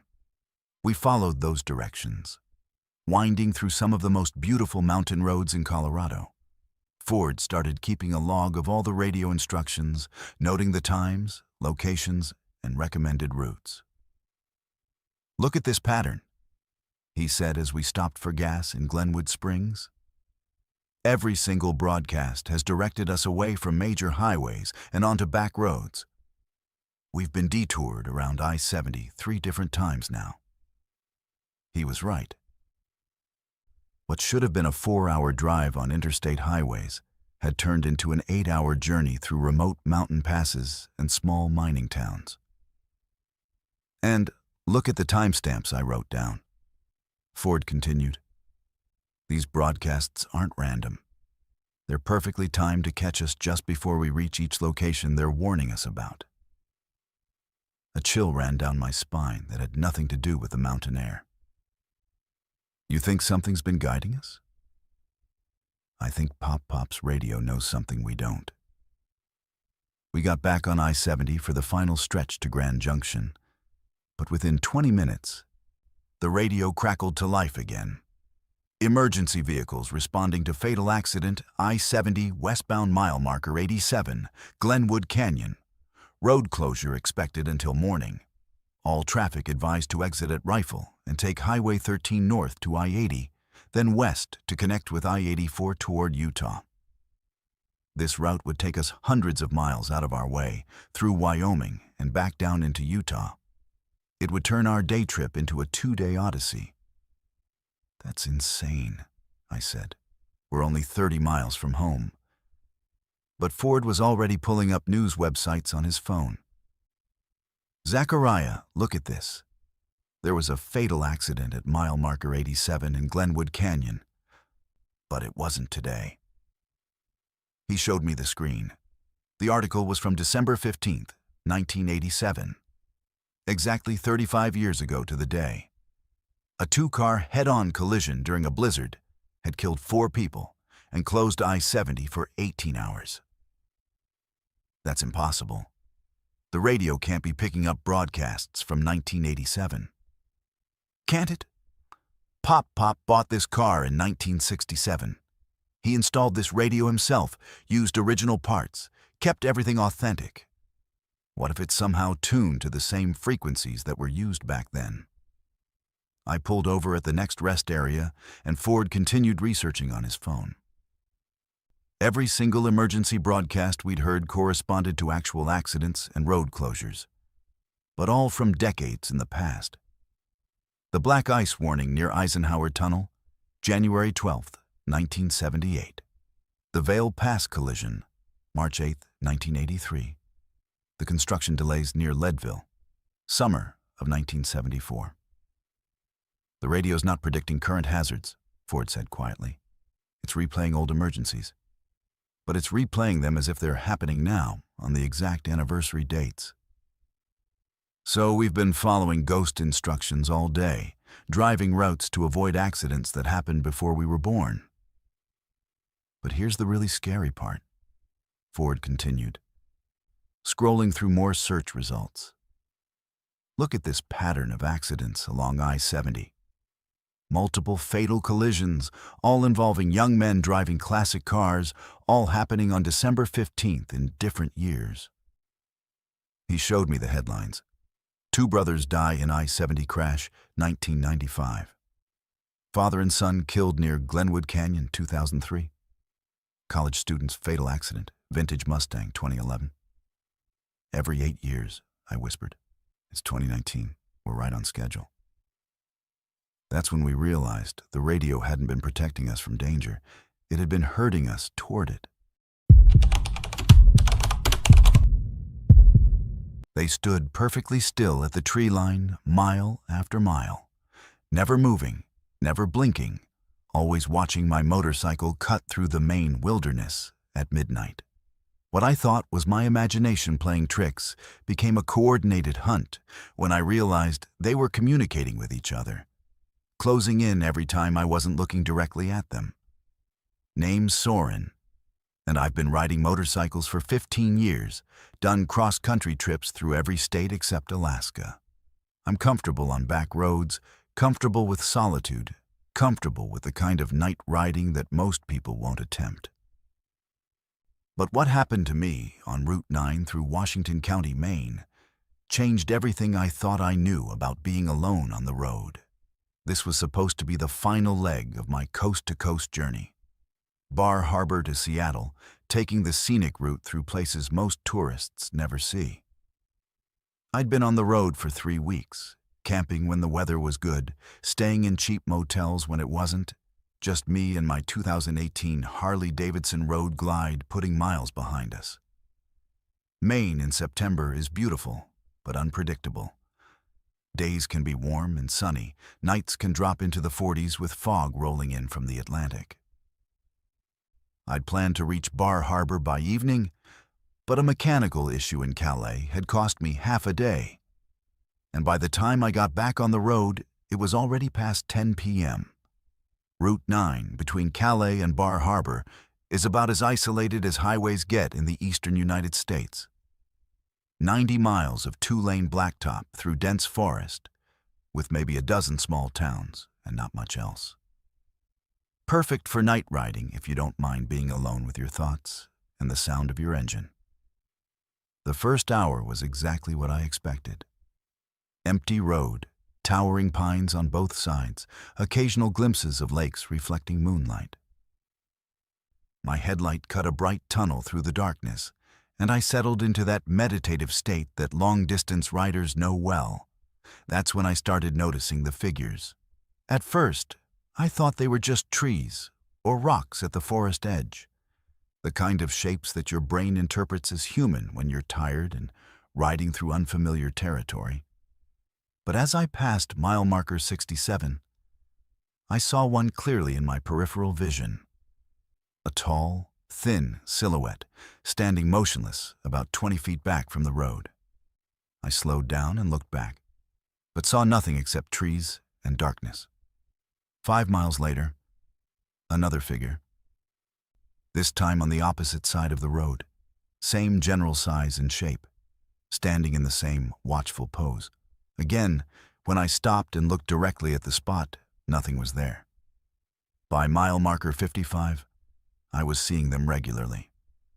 Always at the edge of my vision, always perfectly still, always positioned like sentries watching the road. But every time I focused on one directly, it vanished. I stopped the bike completely at a scenic overlook near Aurora and sat in silence for 10 minutes, listening to the engine cool and trying to rationalize what I was experiencing. Fatigue, probably. Eye strain from riding in darkness.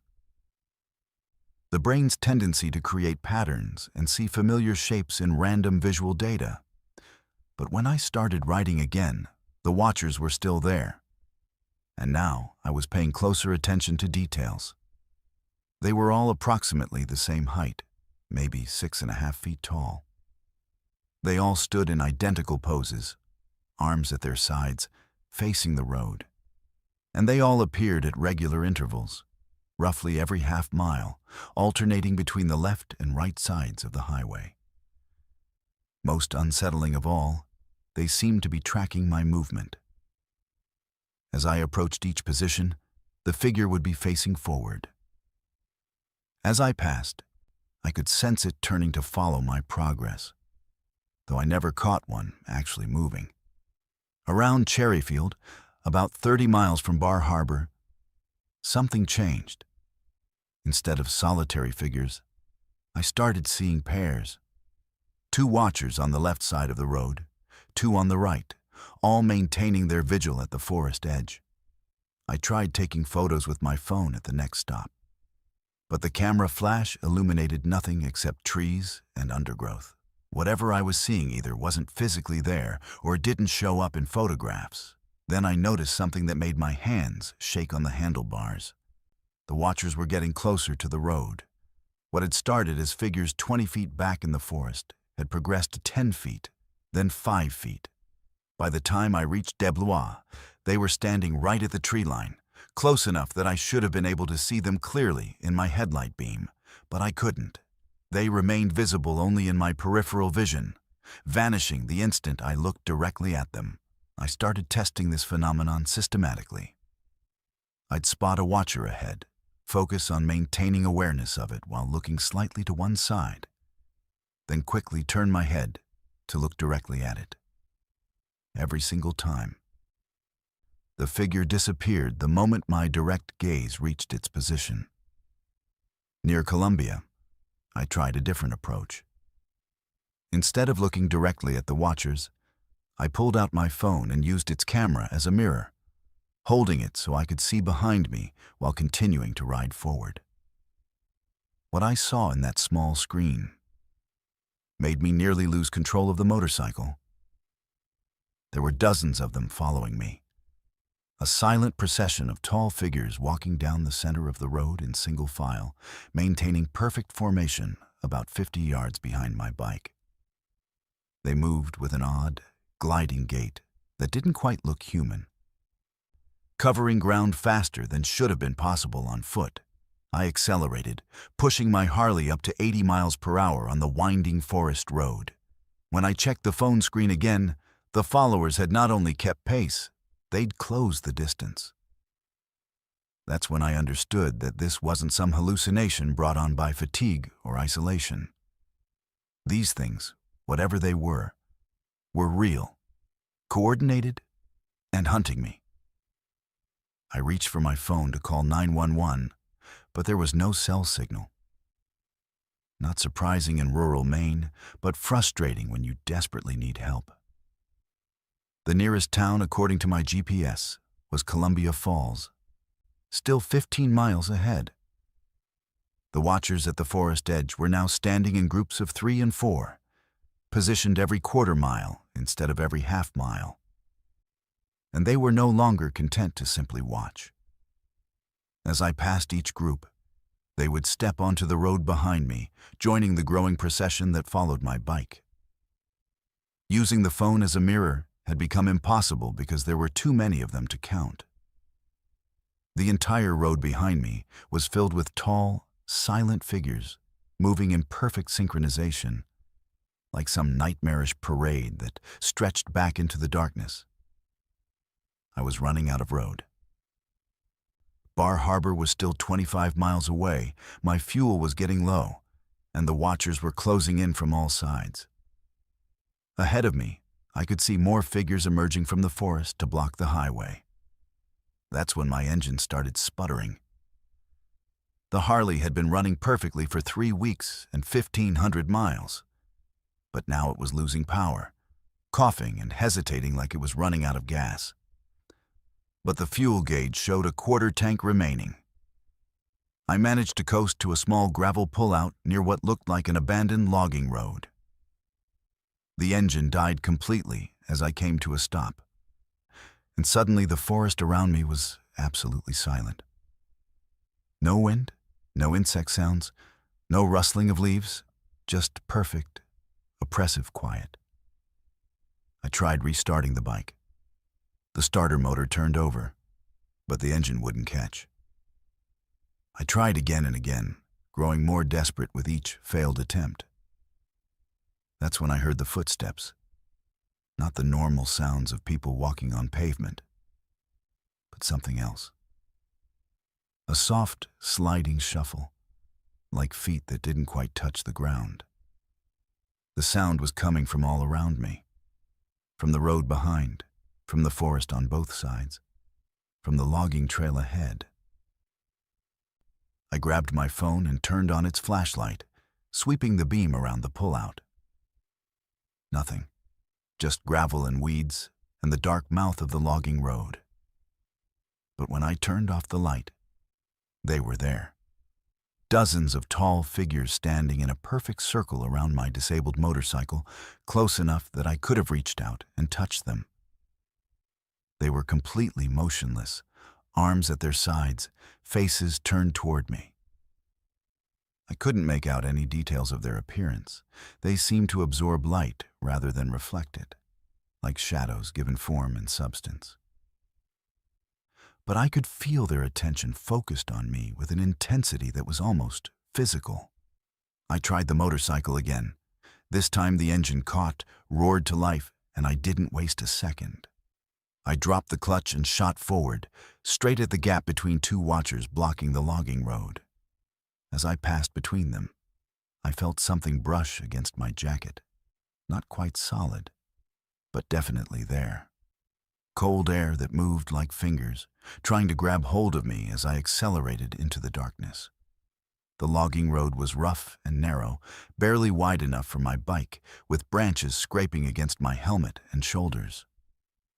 But it led away from Route 9, away from the watchers, toward what I hoped was another way out of the forest. After what felt like miles of blind riding through increasingly dense woods, I saw lights ahead. Real lights, electric street lamps, and the glow of buildings. The logging road emerged onto a residential street in what my GPS identified as Ellsworth, about 15 miles south of where I'd been trapped.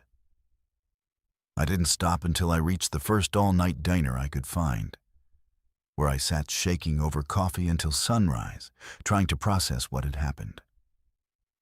The next morning, I drove back to Route 9 in daylight, looking for any evidence of the previous night's encounter. The pullout where I'd been surrounded was there, but it showed no unusual tire tracks, no footprints, no signs that dozens of figures had gathered in that spot. But there was one thing that convinced me I hadn't hallucinated the entire experience. My motorcycle's odometer showed 37 additional miles that I couldn't account for. The exact distance I would have traveled if something had been following me, step by step, for the entire journey through the Maine wilderness.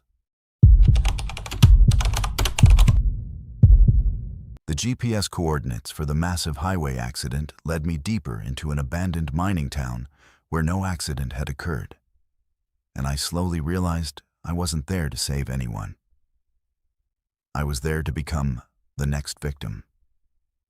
Sometimes the call for help is really a call to join the others who answered before you. And once you cross that final mile, there's no going back. My name is Zayden, and I've been a paramedic for 12 years. I've seen everything. Car crashes, overdoses, heart attacks, shootings, domestic violence calls that haunt your dreams. But nothing in my experience prepared me for what happened 6 months ago on what should have been a routine emergency response. I was working the night shift for rural county EMS, covering the territory between Bakersfield and the Nevada border. It's a huge area, mostly desert and small towns, where response times can be brutal and you're often the only medical help for 50 miles in any direction. I've always preferred night shifts. Less traffic, fewer politics, just you and the radio and people who genuinely need help. The call came in at 2:47 a.m. on a Tuesday. Multiple vehicle accident with fatalities. Coordinates placing it on Highway 395, about 40 miles northeast of Ridgecrest. The dispatcher's voice was tense, professional, but I could hear the urgency underneath. Unit 47. We have reports of a major collision, at least 3 vehicles involved. Possible entrapment and multiple trauma patients. Fire department and additional units are en route, but you're closest to the scene. Unit 47 responding. I replied, already pulling on my gear and heading for the ambulance. ETA, approximately 35 minutes. Highway 395 through that area is desolate even during the day. Long stretches of desert highway, with nothing but Joshua trees and abandoned mining claims. At night, it's like driving through the void. Perfect conditions for high-speed accidents when someone falls asleep at the wheel or tries to pass on a blind curve. I made good time through the empty desert, pushing the ambulance as fast as I dared on the winding mountain roads. The coordinates the dispatcher had given me were leading toward an area I'd never been to before, up in the hills east of the main highway. About 20 miles out, I started noticing something odd. The GPS was directing me off Highway 395 onto increasingly smaller roads. First, a 2-lane county road, then what looked like an old mining access route. The pavement gave way to gravel, then to dirt and rock. Dispatch Unit 47, I radioed. I'm being routed onto some pretty rough terrain here. Can you confirm the location coordinates? Unit 47, coordinates confirmed. Follow your GPS to the scene. Other units report similar routing. That was reassuring. If fire department and additional EMS were taking the same route, then the accident must really be in this remote location. Probably someone took a wrong turn and ended up on the old mining roads, which could be treacherous at night. The road climbed steadily into the hills, winding between rocky outcrops and abandoned mining equipment. I passed several old buildings, weathered wooden structures that looked like they'd been empty for decades.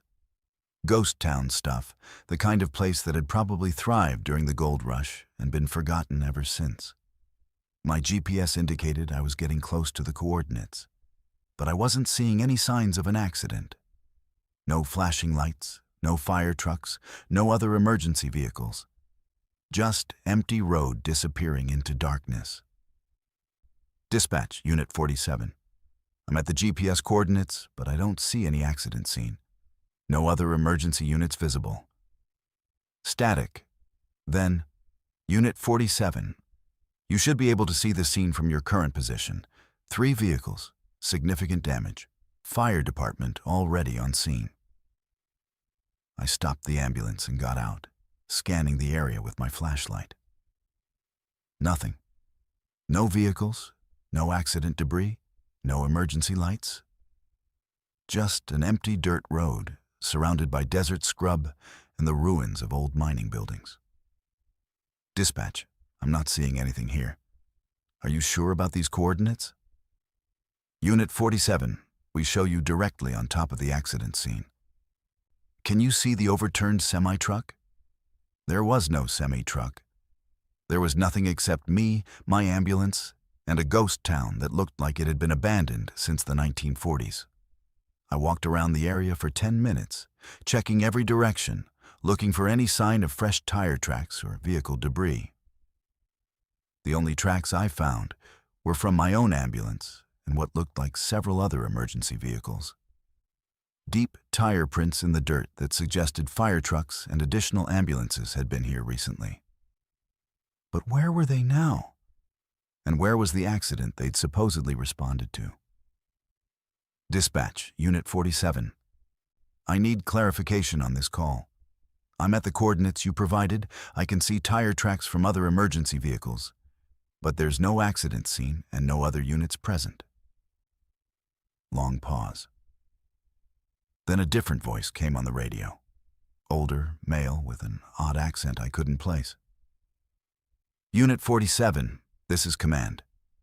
Please proceed to the old mining office building and report your status. I looked around and spotted what could have been an office building. A 2-story wooden structure with broken windows and a partially collapsed roof. It was about 100 yards from where I'd parked. Command Barry, that building appears to be abandoned and unsafe. What's the nature of this request? Unit 47, we have personnel inside who need immediate medical attention. Please proceed to the building and make contact. This was getting stranger by the minute. But if there were injured people inside, I had a job to do. I grabbed my medical bag and walked toward the building, using my flashlight to navigate around debris and broken glass. The front door was hanging off its hinges, and my light revealed an interior that hadn't been occupied in decades. Dust, cobwebs, and animal droppings covered everything. The floorboards were rotted through in several places, and most of the windows were broken. "Hello," I called out. "This is EMS. Is anyone in here?" My voice echoed through the empty building, but there was no response. I climbed the stairs carefully, testing each step before putting my full weight on it. The second floor was in even worse condition, with a massive hole in the roof and most of the floor joists exposed. But in what had probably been the main office, I found something that made my blood run cold. Medical equipment. Recent medical equipment. There were IV bags hanging from makeshift poles. Cardiac monitors sitting on dust-covered desks, drug kits and intubation supplies arranged on a folding table. Everything looked like it had been set up recently, but it was all covered with a thin layer of dust, as if it had been sitting there for weeks. Command Unit 47. I'm in the building and I found medical equipment, but no patients and no other personnel. What's going on here? Unit 47. You're exactly where you need to be. Please remain at your current location. Command, I need clarification on this situation. Where are the other emergency units? Where are the accident victims? That's when I heard voices coming from somewhere deeper in the building. Distant, muffled, but definitely human voices. I followed the sound down a hallway lined with doors to smaller rooms. The voices were coming from behind a door marked Records. I tried the handle, locked, but the voices were clearer now, and what I heard made me step back from the door. They were radio transmissions, Emergency radio traffic, like what I'd been hearing all night. But these were different calls, different accidents, different dates going back years. Unit 23 responding to vehicle rollover. Highway 14 near Mojave. Unit 31, cardiac arrest at residence on Pine Street. Unit 47 responding to multiple vehicle accident, coordinates, Unit 47.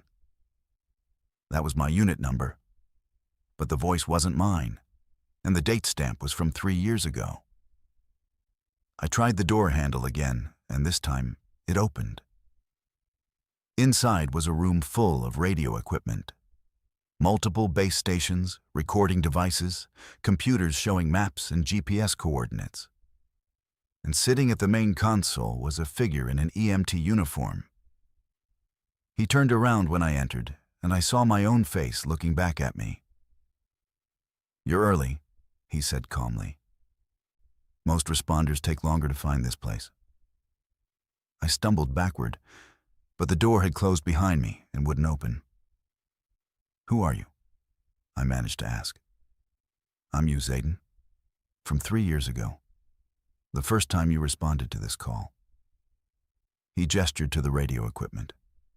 "This is where emergency responders come when they answer calls that never really happened. This is impossible." "Is it? How many times have you responded to accidents that weren't there when you arrived? How many times has dispatch given you coordinates that led to empty roads?" I thought about it and realized he was right. Over the years, there had been dozens of calls like that. We always assumed they were prank calls, system glitches, or accidents that had cleared before we arrived. Every emergency responder who answers one of these phantom calls ends up here eventually. The other me continued. It's like a collection point for people who've dedicated their lives to helping others. A place where the need for help never ends. How many others are here? 47 so far. EMTs, paramedics, firefighters, police officers. All of us thought we were responding to routine calls.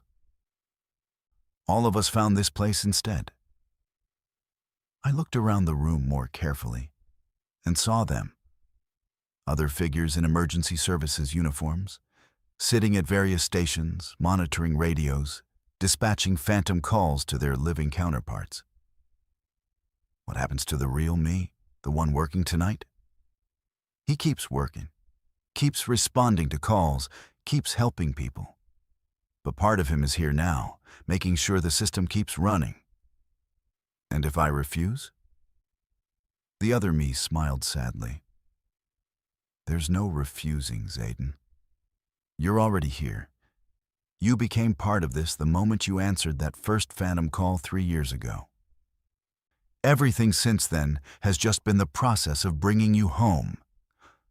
I felt a strange sense of peace settling over me, like a weight I'd been carrying was finally being lifted.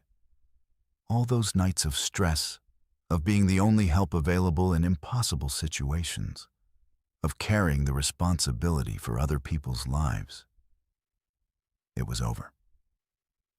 "Welcome to the last mile," he said, handing me a radio headset. "Now you get to be the voice that calls for help instead of the one who answers it." Outside, I could hear my ambulance starting up, driving away without me, heading back to a life I was no longer part of. If you're ever driving alone at night and you see emergency vehicles heading somewhere they shouldn't be, remember this story. And if you're an emergency responder who gets calls to places that don't exist, be careful which ones you answer. Some calls are meant to bring you home. Don't forget to subscribe to Verified Fears for more terrifying true stories that will make you question everything you thought you knew about reality. Hit that notification bell so you never miss our latest content.